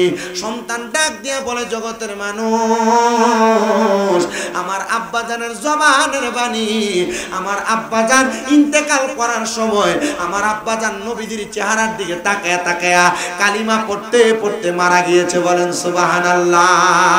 আরে চোখেরই পলকে তুমি হতে পারো লাশে, চিরতরে বন্ধ হবে তোমারই নিঃশ্বাস, হবে এলান তোমারই নাম মসজিদের মাইকে, হবে এলান তোমারই নাম মসজিদের মাইকে। বাড়িওয়ালা নাই রে বাড়ি, নাই রে দুনিয়াতে, বাড়িওয়ালা নাই রে বাড়ি, নাই রে। তোমার ভয়ে থাকতো মানুষ ছিল বাহাদুরি, ভাবনি হাওয়ায় উড়া তুমি যে রঙিনী ঘুড়ি। তোমার ভয়ে থাকতো মানুষ ছিল বাহাদুরি, ভাবনি হাওয়ায় উড়া তুমি যে রঙিনী ঘুড়ি। সুতোয় টানে দিলে মালিক, সুতোয় টানে দিলে মালিক পারবে না তাকিতে। বাড়িওয়ালা নাই রে বাড়ি, নাই রে দুনিয়াতে, বাড়িওয়ালা নাই রে বাড়ি, নাই রে দুনিয়াতে। বাড়ি গাড়ি মেল ফ্যাক্টরি টাকার পাহাড়, বিলাসিতায় কেটেছে জনম কতই অহংকার। দামি কাপড় ছেড়ে হবে, দামি কাপড় ছেড়ে হবে সাদা কাফন পরিতে। বাড়িওয়ালা নাই রে বাড়ি, নাই রে দুনিয়াতে, বাড়িওয়ালা নাই রে বাড়ি, নাই রে দুনিয়াতে। মুসলমান চিন্তা করে দেখো, নবীর উম্মত মারা যাওয়ার সময় নবীজির চেহারা দেখে দেখে কালিমা পড়ে ইন্তেকাল করেছে। ইয়া রাসূলুল্লাহ, আমাদের কপালে কেমন ভাগ্য আছে যে আপনি নবীর চেহারা মুবারক দেখে দেখে কালেমা পড়তে পড়তে ইন্তেকাল করব। আমি জানি এই এলাকার মধ্যে বিভিন্ন দরবারের মুরিদান আছে, আপনারা অনেকে আছেন সায়েন্স সিরকুটের বায়াত, অনেকে সোনাকান্দার বায়াত, অনেকে বিভিন্ন পীর মাশায়েখের হাত ধরে তরিকত গ্রহণ করেছেন। আমি আপনাদের সবার কাছে বলবো, যদি আপনারা নবী দেখতে চান, আপনাদের নিজ নিজ পীর মাশায়েখের হাত ধরে তরিকতের সবকটা গ্রহণ করেন, দেখবেন ওই তরিকতের সবক যদি আপনি পালন করতে পারেন, আপনি নবী দেখা আপনার জন্য একবারে সামান্য বিষয় মাত্র। কিন্তু আপনি এমন কাজ করেন না, আপনার দ্বারা বেশি বেশি গুনার কাজ হয়, হারাম কাজ হয়, আপনার দ্বারা মানুষের বেশি বেশি করে ক্ষতি হয়। তো নবী যে 3 প্রকারের ব্যক্তির ব্যাপারে সাবধান করছে, পরনিন্দাকারী, গীবতকারী, 3 নাম্বার হলো হারামখোর। হারামখোর আছে কয় রকমের, এক প্রকার হারামখোর, 1 নাম্বার বর্তমান সমাজে যারা, এরা হলো সুদখোর। এবার আপনারা বলেন, এমন সুদখোরও বাংলাদেশের সমাজে আছে না নাই? শুধু সুদখোর না, এবার সুদে টাকা লাগায়। যদি কয় কাকা চলেন কেমনে, আমরা তো কোনো কাম কাজ নাই, আল্লাহ সালা কথা কন না কা, এমন সুদখোর আছে না? আপনার কষ্ট দিতেছে কোন? আরেক প্রকার সুদখোর আছে। কোন সুদখোর? এই দেখবেন এবারটা নিজে সুদ খায় না, ইয়া ওই এবার কাছে যদি কাকা 10,000 টাকা হাওলাত দেওয়া যাবনি, ইয়া আমার কাছে তো নাই, শাশির কাছে তার বইনে দিছিল কটা টিয়া চাইলা দিবার লাগে। কথা কন না কা, আছে না নাই? 2 নাম্বার গেল। 3 নাম্বার আরেকটা সুদখোর আছে, যে সুদখোরটা এলাকায় মানুষ সুদখোর কইব, এলাকায় ব্যাংকে এককালীন 10 লাখ টাকা দেয়, এটার নাম দিছে এফডিআর। কথা কয় না, নাম কি? 10 লাখ 10 বছর রাখতে দিলে 10 বছর পর এটা 20 লাখ হয়ে ফেরত দিব। কথা কয় না, আসেনি সুদখোর? আরেক প্রকারের সুদখোর আছে, বলো যে এটা কোন সুদখোরটা? যে সুদরা আপনার বউ আপনার ফার্ম দিয়ে খাওয়ায়, হুজুর এটা কোনটা দেখুন হঠাৎ করে একদিন রাত্রে কইতাছি ইয়া তুমি যে যা কামাই করো সব খাইয়া লাও, আমরা আবুদ্দারির একটা ভবিষ্যৎ আছে না, এ মোটামুটি আয়ো না আমরা একটা ডিপিএস করে লাই, ডিপিএস করে কিছু ব্যাংকে রাখি, তাহলে তো একটু বড় হইলে কামাই রুজি করে এটা দিয়ে খাইতে পারবো চলতে পারবো। এই সুদ দিয়া ঘুষের টাকা দিয়া ডিপিএস নামক হারাম টাকা দিয়ে আপনি আপনার ফুত মানুষ করবেন, আর এই ফুত আপনার বয়স হওয়ার পর আপনার বাদ দিব, এটা আমি চিন্তা করতে পারি না। কথা কোন এমন সুদখোর আছে না নাই? কথা কয় না আছে না নাই? এমন সুদ যারা খায় তাদেরকে সাবধান করে দিবেন। বলে তোমরা যে সুদ খাও, কুকুর কুকুর কুকুর প্রত্যেকদিন সকালবেলা দোয়া করে, আল্লাহ আমার দুই প্রকার ব্যক্তির মুখ সকালবেলা খালি মুখে দেখায়ও না। আল্লাহ কারা? বলে ওই কুকুর বলে এক প্রকার কোন বেনামাজির মুখ আমি কুকুরকে দেখাইয়েন না, দুই নাম্বার কোন হারামখোরের মুখ আমি কুকুরকে দেখাইয়েন না। আরে কি সুদ খাইলা, তোমার চেহারা কুকুর পর্যন্ত দেখতে চায় না, আর তুমি এলাকার মানুষকে দেখে দেখে বেড়াও। আবার দেখতে দেখা যায় এই সুদখোররা একটু নির্লজ্জ হয়, বেহায়া হয়। বলে হুজুর কেমনে? আরে বাবা সুদের টাকা দিয়া সমাজের মধ্যে চলাফেরা করে, আমি বিল্ডিং বানায়, আবার সমাজের লম্বা লম্বা কথা বলে, এমন সুদখোর এলাকায় আপনারা দিয়ে কয়, আমি কইতাম কি লাগে, তারাই সাক্ষী দেয়া আছে। মুসলমান ইমানদার আরেক প্রকার হারামখোর। নবীজি আপনার কাছে জানতে চাই তারা কারা? বলে যারা পরের হক হরণ করে, হাক্কুল ইবাদ বান্দার হক তারা মেরে মেরে খায়, নিজের সম্পদ বাড়ানোর জন্য পরের হক তারা দখল করে। ভাই মারা গিয়েছে, বাতিদার সম্পত্তি বোঝা দেয় না, দখল করেছে। মা বাবা ইন্তেকাল করেছে, বোনের সম্পত্তি বোঝা দেয় না। এমন বহুত ভাই আছে মাহফিলে, মা বাপ মরে গেছে কিন্তু বোনের সম্পদ এখনো বুঝিয়ে দেয় নাই।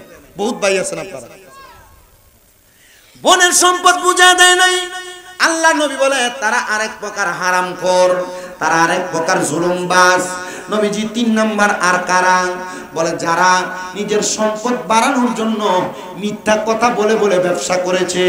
একটা জিনিসের দাম 10 টাকা, সে 8 টাকা দিয়ে ক্রয় করেছে, 10 টাকা বিক্রি করলেই চলে। সে বিক্রি করার সময় কয় আল্লাহর কসম করে এটা আমার কি নয় 15 টাকা। এমন হারামখোর যারা মিথ্যা কথা বলে বলে ব্যবসা করে, আল্লাহর নবী বলে আমি তাদের ব্যাপারে বড় ভয় করি। নবী গো,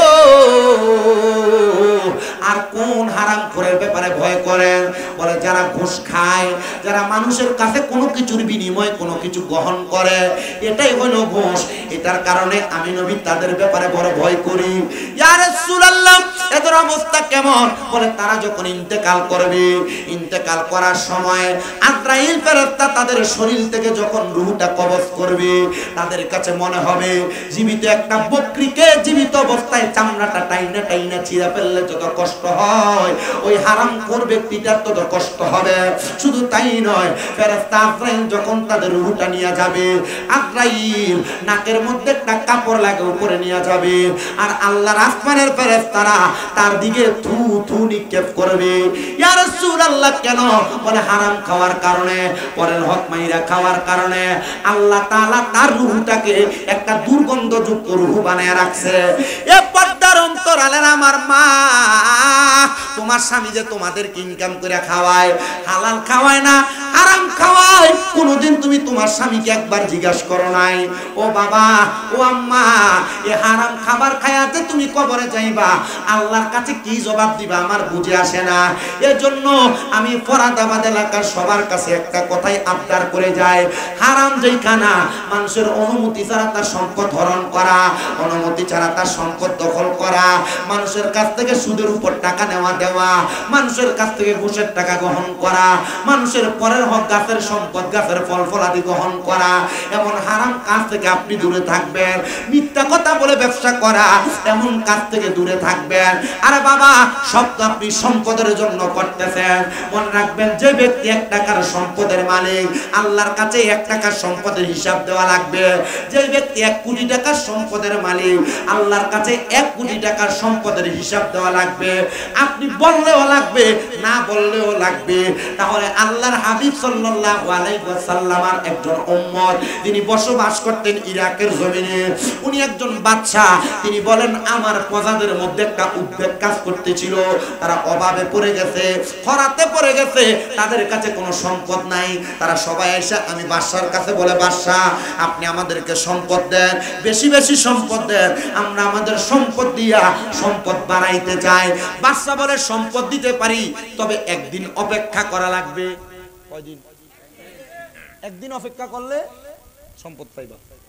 এরপরে তোমরা যদি সম্পদ নিতে চাও আমার পুরো রাজপ্রাসাদ নিয়ে দাও, আমার কোনো দাবি নেই। বাদশা ডাক দিলেন, আমার উজির সামনে আসো, আর আমার একজন প্রজা সামনে আসো। সামনেই না, প্রজার হাতে বাদশা 5 দিরহাম দিছে। 5 দিরহাম। কয় দিরহাম? উজিরের হাতে তুইলা দিছেন 500 দিরহাম। বলছেন, এই আমার প্রজারা সবাই সাক্ষী থাকো, আমার এই প্রজাকে যে 5 দিরহাম দিলাম, প্রজা আগামীকালকে তার এই 5 দিরহামের হিসাব আমি বাদশার কাছে দিবে। আর আমার উজিরকে যে 500 দিরহাম দিলাম, সে 500 দিরহামের হিসাব আগামীকালকে আমাকে দিবে। যাও, সবার ছুটি। সবাই চলে গেছেন। ওই প্রজা বলেন, 5 দিরহাম দিয়ে আমি কি করব? আমার কাছে এমন কোন এই টাকা দিয়ে আমি কিছু করার মতো নাই, আমি আমার কাছে রেখে দিলাম। আর উজির মনে চিন্তা করে, 500 দিরহাম চাইলে ভালো খাবার খাওয়া যাবে, ভালো পোশাক পরা যাবে। বাজার সদাই করে ভালো পোশাক নিয়ে উজির চলে আসলেন এবার তার বাড়িতে। পরদিন আসরের নামাজের সময় বিচার কার্য হিসাব দেওয়া লাগবে। রাজপ্রাসাদ সাজাইলেন সুন্দর করে। বাদশা তার রাত চেয়ারে বসলেন। বাদশা কি করলেন? একটা বড় আগুনের চুল্লি বানাইছে। ধান সিদ্ধ করবার লাগে আপনারা চুলা বানান না? এমন একটা বড় চুল্লি বানাইলেন, বড় একটা লোহার শীট উনি এটার উপর বিছিয়ে দিয়া আগুনটাকে জোহর থেকে আসর পর্যন্ত উত্তপ্ত করলেন। আচ্ছা কোন তো, এখন এই লোহার শীটটা কি ঠান্ডা না গরম? কম না বেশি? তিনি বলেন, গরম কইরাম। আমি বললাম, এ আমার প্রজা, এ আমার উজির, তোমরা তোমাদের টাকার হিসাব কে কি করেছো এই গরম লোহার পাতের উপর দাঁড়ায় দেওয়া লাগবে। সবাই তো হিসাব বরাবর। প্রজা বললেন, বাদশা আমার টাকা এখনো আমার কাছে আছে, 5 দিরহাম দিয়া কিছু করা যাবে না, বিদায় কিছু করি নাই, রেখে দিলাম। বলে হিসাব এমনে না, এটার উপর দাঁড়ায় দাও। প্রজা কি করলেন? তার ডান পাটা রাখলেন গরম লোহার চুল্লির পাতের উপরে, রাইকা বললেন, আমার দিরহাম আমার কাছে বইলা। বাম পা দিয়া কদম রাইকা চুল্লি থেকে বের হয়ে গেলেন। আর এবার উজিরকে ডাক দিলেন, উজির তুমি তোমার 500 দিরহামের হিসাব দাও। উজির বললেন, আমি 500 দিরহামের হিসাব দিব কি? আমি বললাম, বাদশা এটার উপর দাঁড়ায় যদি আমি আমার হিসাব দিতে যাই, আমার পা গলে যাবে, হাড্ডি গলে যাবে, শরীরের দেহ চুরমাচুর হয়ে যাবে, আমি আমার 500 দিরহামের হিসাব দিয়া শেষ করতে পারবো না। বাদশা বলে, ও আমার প্রজার দলেরা, ও আমার উম্মতে মুহাম্মদীরা, শুনো, তোমরা যেমন ভাবে এই সম্পদের হিসাব আমার কাছে 2 জন দিতে পারে নাই, তোমরা যত সম্পদের মালিক হইবা কাল ময়দানে মাশর তামার মতো আগুনের উত্তপ্ত গরম হবে, সূর্যটা তোমাদের মাথার উপরে থাকবে, কিন্তু তোমরা এই হিসাব সেখানে দাঁড়ায় দাঁড়ায় দেওয়া লাগবে। যার সম্পদ যত বেশি তার হিসাব তত বেশি। এবার বলো তোমরা সম্পদ চাও কিনা? বলে, না সম্পদ চাই না। ও বাদশা, কবরে যাওয়ার পর আমরা কোন কাজ করলে ওই কবরের কঠিন আযাব থেকে বাঁচবো আপনি আমাদেরকে শিখিয়ে দেন। এ পর্দার অন্তরালের মা বোনেরা, আপনারা মাঝে মাঝে হয়তো কবরের কথা স্মরণ করে করে কান্দেন কিনা জানি না। মোবাইল নিয়ে, সোশ্যাল মিডিয়া নিয়ে, টিভি সিরিয়াল নিয়ে যদি ব্যস্ত থাকেন, স্বামীর সঙ্গে সর্বদাই যদি মুখলে ব্যস্ত থাকেন, মা গো কবরের কথা কখন সময় কোন স্মরণ করবেন এটা বুঝি না। তবে আপনাদের সবার কাছে বলি, আমার ভাই বাবারা, মা বোনেরা, ওই হাসরের ময়দানের কথা স্মরণ করে যখন বাদশার সব প্রজারা বললেন, বাদশাহ আমরা দুনিয়া চাই না, আমরা সবাই আখিরাত চাই। বাদশাহ আপনি আমাদেরকে একটা তালিম প্রদান করেন, যেই তালিমের মাধ্যমে আমরা দুনিয়া ত্যাগ কইরা আখিরাতটাকে উজ্জ্বল বানাইতে পারবো। বাদশাহ বলে, ও আমার প্রজারা শোনো, আজকে তোমরা ফজরের নামাজের আগে এশারের নামাজের পরে আমি বাদশার রাজপ্রাসাদে আসবা, তাহলে আমি তোমাদেরকে কবরের পুঁজি তৈরি করার মাধ্যম রেডি করে দিব। কবরবাসীর স্মরণে মাহফিল, ফরাদাবাদ এলাকার কবরবাসীরা যা খুশি, মাহফিলের ডাইনে বামে ঘুরতেছে। আর ভিক্ষুক যেমনে ভিক্ষা করে, কবরবাসী রুহগুলো এমনি এমনি ভিক্ষা করে। আমার ফুতা সুসনি রে মাহফিলে, আমি মাল লাগে একটু দোয়া করস না, আমার সন্তান আসুসনি রে, আমি বাবার জন্য একটু দোয়া করো না। এ ফরাদাবাদ এলাকার একজন আলেমী ছিলেন নুরুদ্দিন ভাই, মনে হয় আপনাদের এলাকার হুজুর।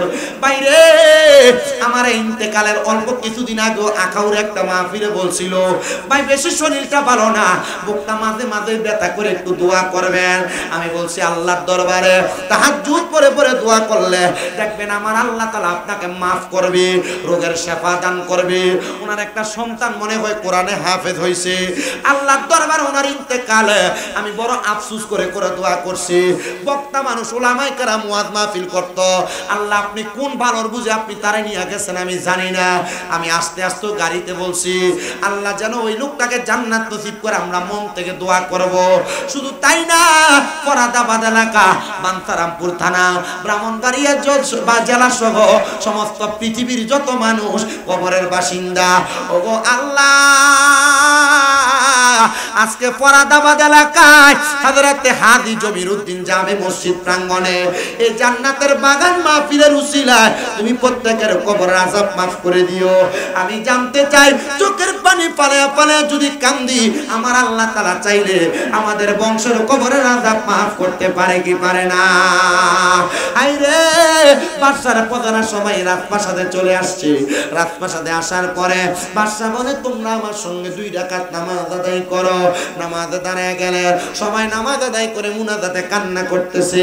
এই আমার প্রজারা, তোমরা চিন্তা করে দেখো, তোমাদের আঙ্গুলি দ্বারা বড় গুনাহ করেছো, হাত দ্বারা গুনাহ করেছো, চোখ দ্বারা গুনাহ করেছো, কান দ্বারা গুনাহ করেছো, নাক দ্বারা গুনাহ করেছো, মুখ দ্বারা গুনাহ করেছো, পা দ্বারা গুনাহ করেছো।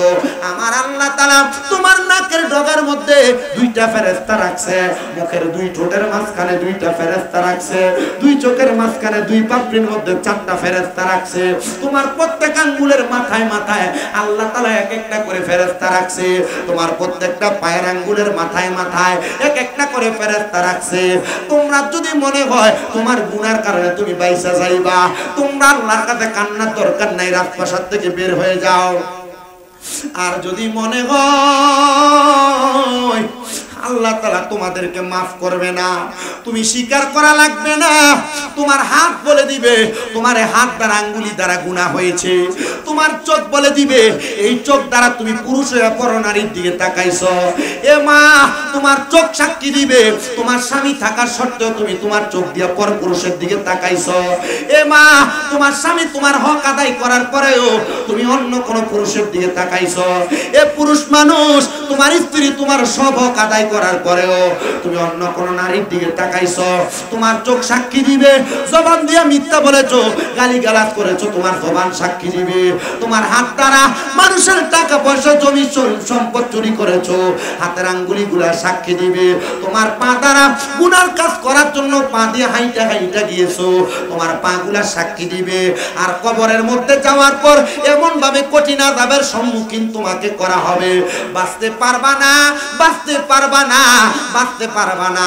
আল্লাহর নবী আল্লাহর কোরআন থেকে বলে, ইন্নাল্লাযীনা কাফারু মিন আহলিল কিতাবি ওয়াল মুশরিকিনা ফি নারি জাহান্নামা খালিদিনা ফিহা উলাইকা হুম শাররুল বারিয়া। নিশ্চয় যারা কুফরি করে এবং মুনাফিক, আহলে কিতাব এবং মুনাফিকি কর্মকাণ্ড করে, ওই ব্যক্তিদের ব্যাপারে আমার আল্লাহ তাআলা ঘোষণা করতেছে, বান্দা, এই বান্দারা দুনিয়ার জমিন থেকে কবরে যাওয়ার পর তোমরা চিরস্থায়ী জাহান্নামী। এরা কারা? ভাই উলাইকা হুম শাররুল বারিয়া, এরা হইল দুনিয়ার সব সবচাইতে নিকৃষ্ট ব্যক্তি, এরা হইল দুনিয়ার সবচাইতে বাদে ব্যক্তি। হুজুর আমরা মুনাফিকি করি না, আমরা আহলে কিতাব না, কিন্তু আমরা কুফরিও তো করি না, আমরা তো কাফের হয়ে যাই নাই। না রে মুসলমান, চুরি করা গুনাহ এটা তুমি জানো, নামাজ ছেড়ে দেওয়া গুনাহ তুমি জানো, হারাম খাওয়া গুনাহ তুমি জানো, পরের হক খাওয়া গুনাহ তুমি জানো, রোজা না রাখলে গুনাহ তুমি জানো, নামাজ ইবাদত না করা গুনাহ তুমি জানো। আল্লাহর নবী বলে গুনার কাজকে গুনাহ চাই না, যে ব্যক্তি দ্বিতীয়বার গুনাহ করে এটা কবিরে গুনাহ। গুনার কাজকে গুনাহ চাই না, বারবার গুনাহ করা কুফরি। যে ব্যক্তি কুফরি কাজটা বারবার করে সেই ব্যক্তি জাহান্নামে যাবে, সে দুনিয়ার সবচাইতে বাজে মানুষ। ইয়া রাসূলুল্লাহ, ইয়া হাবিবাল্লাহ, আপনি বলেন না ভালো মানুষ কোনটা? আল্লাহর নবী কয় ইন্নাল্লাযীনা আমানু ওয়া আমিলুস সলিহাতি, নিশ্চয় যাহারা ঈমান আনে এবং নেক আমল করে, উলাইকা হুম খায়রুল বারিয়া, এরা হইল দুনিয়ার সবচাইতে ভালো মানুষ, সবচাইতে উত্তম মানুষ। নবী গো, আমার আল্লাহ তাআলা তাদেরকে কি পুরস্কার দান করবে? আমার নবী বলে আল্লাহ তাআলা যে পুরস্কার দিবে ওই পুরস্কারের নাম হলো জাযাউহুম ইনদা রাব্বিহিম জান্নাতু আদনিন। ওই পুরস্কারের নাম হলো আল্লাহর পক্ষ থেকে দেওয়া পুরস্কার জান্নাতুল আদন। এত সুন্দর তাজরি মিন তাহতিহাল আনহার, এত সুন্দর জান্নাত, ওই জান্নাতের নিচে দিয়ে নহর প্রবাহিত হবে। আল আনহারু খালিদিনা ফিহা আবাদা। আল্লাহর নবী বলে ওই জান্নাতে তারা চিরস্থায়ী বাসিন্দা হয়ে থাকবে, আবাদা, তারা কখনো বের হতে চাইবে না। ও আল্লাহ, আপনার কাছে জানতে চাই ওই জান্নাতে বান্দা চিরস্থায়ী বাসিন্দা হয়ে থাকবে। আল্লাহ গো, আপনি বলেন না তারা কারা, কারা ওই জান্নাতে থাকবে? ওই রাদিয়াল্লাহু আনহুম ওয়া রাদু আন, তারা তাদের আল্লাহর প্রতি সন্তুষ্ট আর আল্লাহ তাদের প্রতি সন্তুষ্ট, তারা ওই জান্নাতে থাকবে। আল্লাহ তারা কারা? ওই যালিকা লিমান খাশিয়া রাব্বা, তারা আল্লাহকে দুনিয়াতে সবচাইতে বেশি ভয় করছে, রবকে বেশি ভয় করছে। যারা আল্লাহরে ভয় করে তারা হারাম খায় না, পরনিন্দা করে না, গীবত করে না, মানুষের হক মাইরা মাইরা খায় না, কবরকে ভয় করে নামাজ পড়ে, নামাজ ছাড়ে না, রোজা ছাড়ে না, রমজান মাস আসলে পর্দার তলে যায় খাবার খায় না। মুসলমান ইমানদার সবার কাছে করজোরে আবদার, কবরের আযাবকে ভয় করেন, আল্লাহকে রাজি খুশি করার চেষ্টা করেন। নামাজ রোজা হজ যাকাত ইবাদতের পাশাপাশি আল্লাহকে খুশি করার মাধ্যম হলো আল্লাহর নবী বলে রেদা রব্বি ফি রিদাল ওয়ালিদাইন, আম্মা আব্বার সন্তুষ্টিতে আমার আল্লাহকে সন্তুষ্টি করা যায়। ও আল্লাহ, আমাদের সমাজে এমন অনেক কপাল পোড়া আছে যারা বাইয়ে বাইয়ে ঝগড়া করে মা বাপরে ভাত খাওয়ায় না, যারা বিবাহ করার পর মা বাপকে জুদা করে দেয়, মা বাপ এই ঘরে ওই ঘরে ঘুরে ঘুরে ঘুরে ঘুরে খায়। এ সন্তানকেও যদি তোমরা তোমাদের মা বাপকে জুদা করে থাকো, আলাদা করে থাকো, দে রে ফরাদাবাদের সন্তান, বানসারামপুরের সন্তান, দে তোর পাও আমার সামনে দে, আমি আমার জিহ্বা দিয়া তোর পাও পরিষ্কার করে দিব। বলে হুজুর কারণ কি? কারণ মা বাবার মনে কষ্ট দিয়া, মা বাপরে ভাত না দিয়া, মা বাপরে দমক দিয়া যত নামাজ পড়ো না কেন, এই নামাজ আল্লাহর কাছে কবুল হবে না। শামীম দাদা না, ব্রাহ্মণবাড়িয়া জেলার বড় হুজুরাই না ওয়াজ করাইবা, এই ওয়াজ দিয়ে কোনো লাভ হবে না। সন্তানের দল কেউ যদি ওই মা বাবার সাথে অন্যায় করে থাকো, ওয়াদা করো এখান থেকে বাড়িতে যে মা বাবার পা ধরে মাপ চাইবা। আমি জানি না তোমরা তোমাদের মা বাবার পা ধরে মাপ চাইবা কিনা, কিন্তু আল্লাহর নবী রাহমাতুল লিল আলামিন নবী আমার শিখিয়ে দেয় উম্মত, দুনিয়ার জমিনে মা বাপ মাপ না করলে স্বয়ং আমার আল্লাহ তোমাদেরকে মাফ করবে না। মা বাপ যদি তোমার প্রতি বেজার থাকে, আমার আল্লাহ তোমার প্রতি বেজার থাকবে। এ সন্তানের দলেরা, তোমরা তোমাদের মা বাবার কাছে মাপ চাইবা কিনা জানি না। আমি শামীম দাদা শুধু মাপ চাই নাই রে, মাপ চাই নাই, আমি আমার মা বাপের পায়ের মধ্যে চুমা দিছি। আপনাদের দোয়াতে কুমিল্লা শহরে আমার 6টা মাদ্রাসা চলে, পুরুষ মাদ্রাসা, মহিলা মাদ্রাসা, হেফজখানা, একাডেমিক বিভাগ। এই মাদ্রাসাগুলা আমার এলেমের বরকতে না, কুমিল্লা আলিয়া মাদ্রাসায় কামেল 2য় বর্ষে ফাইনাল পরীক্ষা দিয়ে দিব। ও বন্ধু, আমি আমার এলেমের জোর দিয়ে ওয়াজ করি না, আমি বুঝতে পারি আমার উস্তাদদের দোয়া, আমার মা বাবার দোয়ার বরকতে আমি ওয়াজ মাহফিলে এসে ওয়াজ করতেছি। আরে আজকের মাহফিল কবুল হবে কি হবে না এটার গ্যারান্টি কেউ দিতে পারবে না, তবে একটা গ্যারান্টি আমি দিয়া যায়, আগামীকালকে যদি দেখো এলাকার কোনো মুরব্বীরা দোকানে বৈশা বলে হ্যাঁ আমার সন্তান কোনোদিন আমার সঙ্গে কোনো অন্যায় করে নাই, তবু আমার সন্তান বাড়িতে যাইয়া শামীম দাদার ওয়াজ শোনার পরে আমার পায়ে ধরে মাপ চাইছে, মনে করবা মাহফিল কবুল হয়ে গেছে। কোন কোন মহিলা যদি একজন আরেকজনকে বলে, হ্যাঁ শামীম রাজার ওয়াজ শুইনা আমার সন্তান আমার পায়ে ধরে মাপ চাইছে, মনে করবা ওয়াজ কবুল হয়ে গেছে। বলে হুজুর আমি আমার মা বাবার পা ধরে মাপ চামু দূরের কথা, আমি দুই যে মা বাবার পা ছুঁয়ে সালামি করি না। এ সন্তান তুমি কেন সালাম করো না আমি জানি না। মা বাবার পায়ে ধরলে সন্তানের দাম কমে না, ইজ্জত কমে না, সম্মান কমে না। মা বাবার পায়ে চুমা দিলে আল্লাহর জান্নাতের চৌকাঠে চুমা দেওয়ার সওয়াব পাওয়া যায়। তোমার কি মনটা চায় না তুমি তোমার মা বাবার পায়ে চুমা দিতে? আল্লাহর নবী যখন মক্কা থেকে মদিনাতে হিজরত করে আসছেন, নবীর এক সাহাবী বলে, ইয়া রাসূলুল্লাহ আর যদি কখন আপনি মক্কাতে ফিরে যান আপনার সাথী বানায়া আমি সাহাবীরা আপনার সাথে মক্কায় নিয়ে যায়েন। সাহাবী নিয়ে যাব, কিন্তু আমার নবীজি হিজরত করে আসার অল্প কিছুদিন পর মক্কাতে রওনা করেছে। এমন টাইমে ওই সাহাবী আমার নবীজির দরবারে আসে না। নবী যখন মক্কাতে চলে যায় রওনা করে, ওই সাহাবী দৌড়ে আমার নবীজির পেছন থেকে সামনে দিয়ে দাঁড়ায়, ফিদাকা আবি ওয়া উম্মি ইয়া রাসূলুল্লাহ, নবী গো আমার মা বাবা আপনার কদমে কোরবান হোক। ইয়া রাসূলুল্লাহ আমি কি কোনো অন্যায় করেছি যে অন্যায়ের কারণে আপনি আপনার সাথী বানায়া আমারে মক্কায় নিয়ে যান না? আমার নবী বলেন, সাহাবী তুমি কোনো অন্যায় করো নাই, তবে তোমার কাছে জানতে চাই তুমি কেন মক্কা যাইবা? ইয়া রাসূলুল্লাহ আমি নিয়ত করেছিলাম মক্কা বিজয় হলে আমি মক্কার চৌকাঠের মধ্যে চুমা দিব। আল্লাহর নবী বলেন, তোমার বাড়িতে মা বাবা জীবিত আছে কিনা? বলে হ্যাঁ। বলে আমি নবীও জানি তুমি তোমার অসুস্থ মায়ের সেবায় আছো, এজন্য আমি নবী তোমাকে বললাম বাড়িতে যাইয়া অসুস্থ আম্মা জানের কদমে চুমা দিলে আল্লাহর জান্নাতের চৌকাঠে চুমা দেওয়ার সওয়াব পাইবা।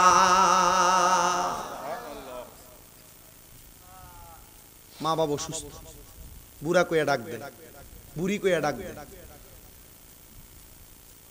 আল্লাহর নবী বলে এদের কাছে জান্নাতের স্বাদ আছে, জান্নাতের মজা আছে। কিন্তু অনেক সন্তান তাদের মা বাপরে ভাত দেয় না, এলাকায় মা বাপরে খানা খাওয়ানো নিয়ে বিচার বসানো লাগে। মা বাপ জায়গা জমি বুঝে দেয় না বিদায় মা বাবার সঙ্গে প্রাপ্তবয়স্ক সন্তান গালাগালি মারামারি করে। সন্তানের দল, যাদের মা নাই যাদের বাবা নাই এরা চিন্তা করে হুজুর যাদের বাড়িতে বাবা আছে তারা বাড়িতে যা বাবার পায়ে ধরে মাপ চাইবো, আমার আব্বা নাই আমি কার পায়ে ধরে মাপ চাইবো? হুজুর যাদের মা আছে তারা বাড়িতে যাইয়া মার পায়ে ধরে মাপ চাইবো, আমার তো মা নাই আমি কার পায়ে ধরে মাপ চাইবো? হুজুর আপনার কাছে আমি একটা জিনিসই জানতে চাই, হুজুর বলেন না গো আমার যে মা বাবা কবরে আমি কার জন্য কেমনে মাপ চাইবো? আল্লাহর নবী শিখিয়ে দেয় কোন সন্তানের মা বাবার ইন্তেকালের পরে ওই সন্তান যদি রব্বির হামহুমা কামা রব্বায়ানি সগীরা বইলা আল্লাহর দরবারে রব্বির হামহুমা কামা রব্বায়ানি সগীরা বইলা দোয়া করে, আমার আল্লাহ তাআলা ওই সন্তানের চোখের মণিকোঠার মধ্যে যদি একটা ফোঁটা পানিও থাকে, ওই সন্তানের চোখের মণিকোঠার মধ্যে একটা ফোঁটা চোখের মণিকোঠার মধ্যে একটু পানিও যদি থাকে, আমার আল্লাহ তাআলা ওই পানিটা পড়ার আগে ওই সন্তানের মা বাবার জীবনের গুনাহ মাফ করে দেয়। জোরে শুনে বলেন সুবহানাল্লাহ। এই সন্তানের দল আপনাদের কাছে করো জোরে আবদার, আম্মা আব্বা কবরে খাস করে দোয়া করবেন, আম্মা আব্বা বেঁচে আছে আম্মা আব্বার জন্য বেশি বেশি করে দোয়া করবেন। সন্তান একটাই আবদার জানাই আপনার দোয়ার বরকতে আল্লাহ তাআলা আপনার মা বাপকে মাফ করে দিবে। বলে হুজুর দোয়া করা না বেদাত, দোয়া করতাম কেন লাগা? হুজুর দোয়া করলে না গুনাহ হইব বেদাত হইব? না না না, সন্তান মা বাবার জন্য দোয়া করলে বেদাত হয় না।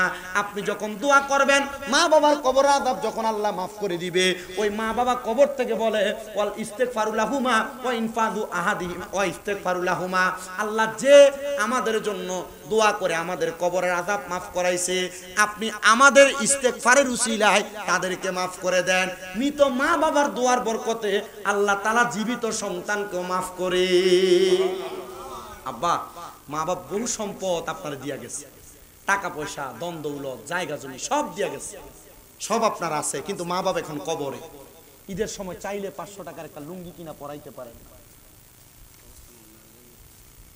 আপনি চাইলে আপনার মা বাবার জন্য আপনার মার লেগে একটা কাপড় কিনা পরাইতে পারেন না, বাবা মা কবরে। আব্বাজি আমি জানি এখানে অনেক টাকা পয়সাওয়ালা আছেন, আমি আমার জন্য না, এলাকার মানুষের জন্য না, এই কবরস্থানের জন্য আমি 10টা মানুষ চাই যারা 10,000 টাকা করে কবরস্থান না বেশি চাই বলে হুজুর আমি 10,000 না আমি 20,000 দিব এই কবরস্থানের জন্য আল্লাহর ওয়াস্তে মুনাজাতের আগে দান করবেন আমি আপনার জন্য খাস করে দোয়া করব আমি কয়েকজন সন্তান চাই যারা তাদের মা বাবার জন্য দোয়া চাই আমি 1.5 ঘন্টা 1 ঘন্টা 40-45 মিনিটের উপরে কথা বলতেছি এই কথার মাঝখানে শেষ করে দেওয়ার আগ মুহূর্তে দোয়া করার আগে কয়েকজন চাই যারা হুজুর আমার মা কবরে আরে বাবা মা বাপ যদি বাইচা থাকে মদিনা জানিও মাকে যদি গো তারা বেঁচে থাকে নবী বলেন আমি সেবি নাই সেবিতে পারি নাই সেবিও আমার উম্মত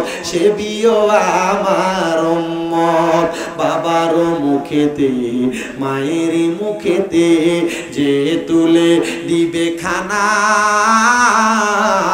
রাজি থাকে রাব্বানা নবী বলেন আমি করি নাই করিতে পারি নাই করিও আমার উম্মত করিও আমার উম্মত আল্লাহ কবুল করো মঞ্জুর করো জনাব মুহাম্মদ বাসি অন্তর শুধু মুখে না জান্নাতের আশায় নয় হে রাসূল জাহান্নাম কেউ ডরি না তোমায় পাওয়ার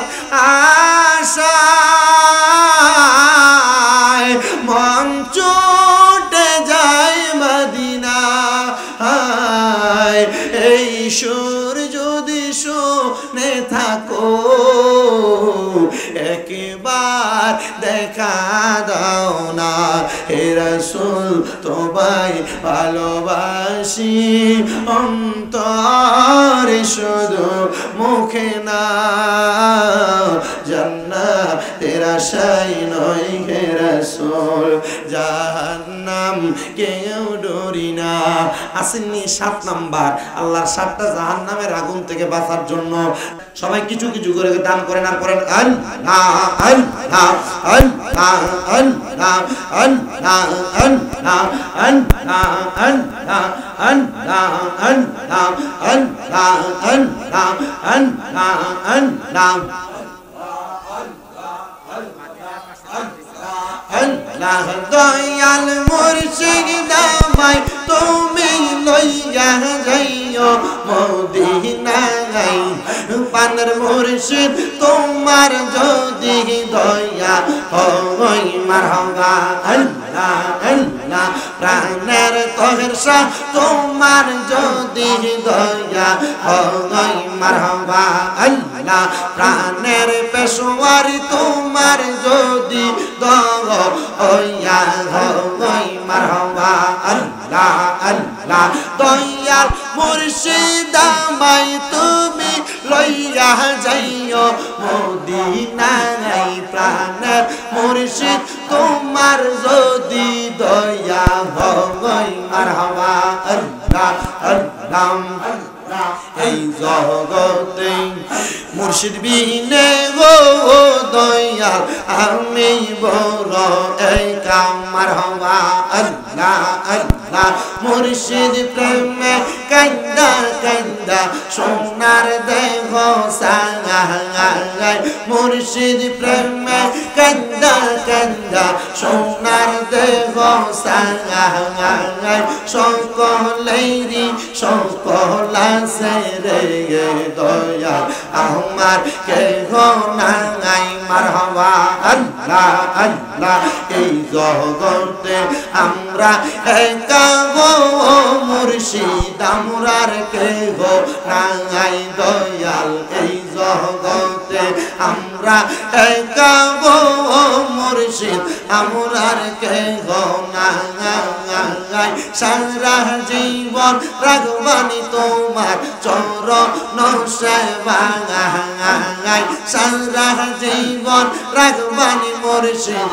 চরণ সেবায় সকলেরই সকল আছে গো দয়া আমার কেহ নাই মারহাবা আল্লাহ আল্লাহ মুশকিল মুশকিল কৌশা কেমন দমন চিনিলাই না রে মন মুশকিল কৌশা কেমন দমন চিনিলাই না রে মন যে চিনাচে সে পাইয়াছে ও মূল্য রতন ববে আর নাই রে দোন মারহাবা আল্লাহ আল্লাহ হযরত আলী মা ফাতেমা হাসান হোসেন দোন মাওলা আলীর নয়ন মনি হাসান হোসেন ভাই দুইজন ববে আর নাই রে দোন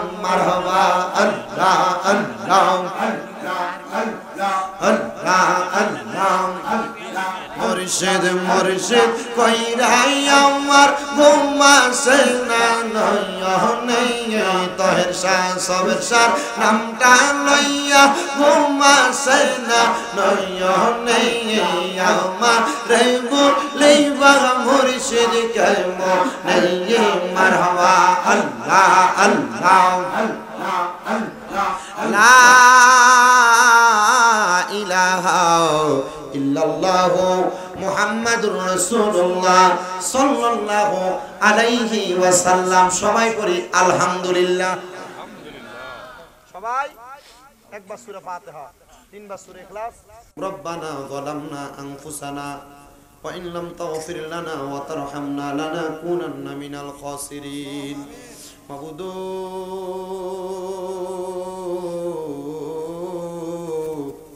ও দয়াল আল্লাহ, আপনি কি আসমানে না জমিনে না পাহাড়ে না দরিয়ায় রে আল্লাহ, গত জীবনে আপনার কত তালাশ করলাম সন্ধান পাইলাম না আল্লাহ। বহু সন্ধানের পরে এই বিবারিয়া জেলার অন্তর্গত বাঞ্ছারামপুর থানাধীন ফরাদাবাদ দক্ষিণ পাড়া কবরবাসীর স্মরণে হাজী জমিরউদ্দিন জামে মসজিদ প্রাঙ্গণে ওয়াজ দোয়ার মাহফিল সাজায়া ওলামায়ে কেরাম তালেবুল ইলম ছাত্ররা আবার দাড়ি পাকা মুরব্বী বাবারা ছোট ছোট মাসুম বাচ্চারা পর্দার অন্তরালের মা বোনেরা যুবক ভাইয়েরা সহ আল্লাহ সোশ্যাল মিডিয়ার মাধ্যমে দেশ বিদেশ থেকে যেই ভাই বাবারা মা বোনেরা মুনাজাতের মধ্যে হাত বাড়ায় আল্লাহ, যার হাতটা তোমার দরবারে মায়া লাগে পছন্দ হয়, ওই হাতের উসিলায় আমাদের প্রত্যেকের জীবনের গুনাহগুলো মাফ করে দাও আল্লাহ।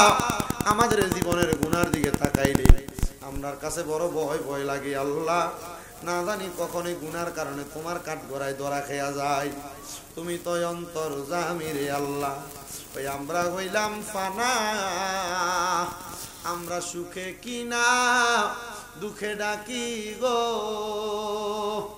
ও আল্লাহ।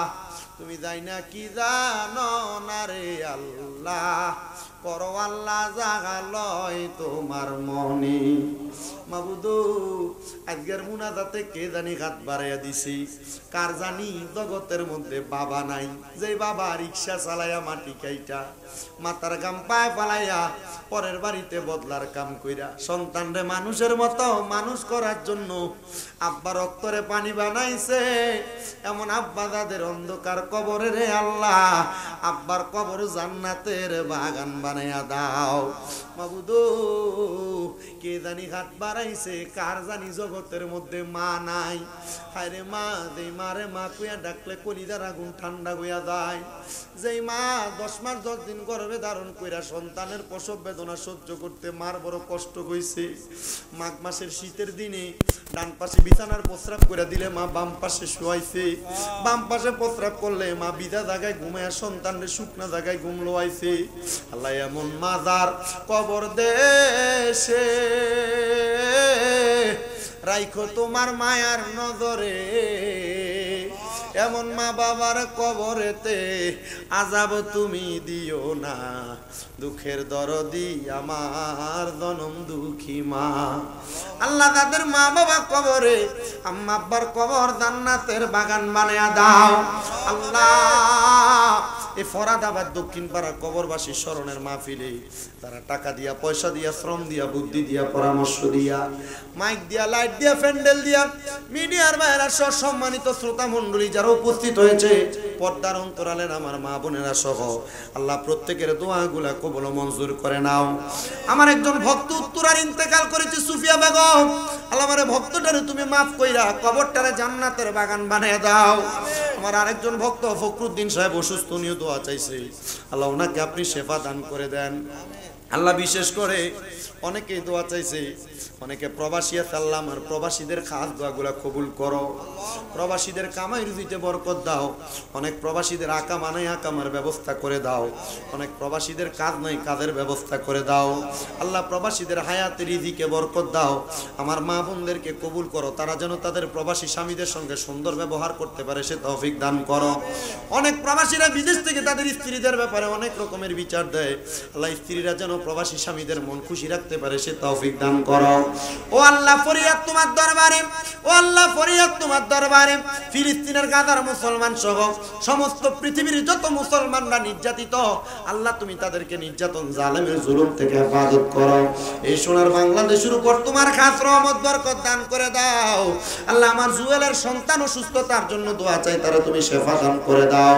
আল্লাহ এমন ভাবে যারা যারা দোয়া চায় প্রত্যেককে কবুল করো।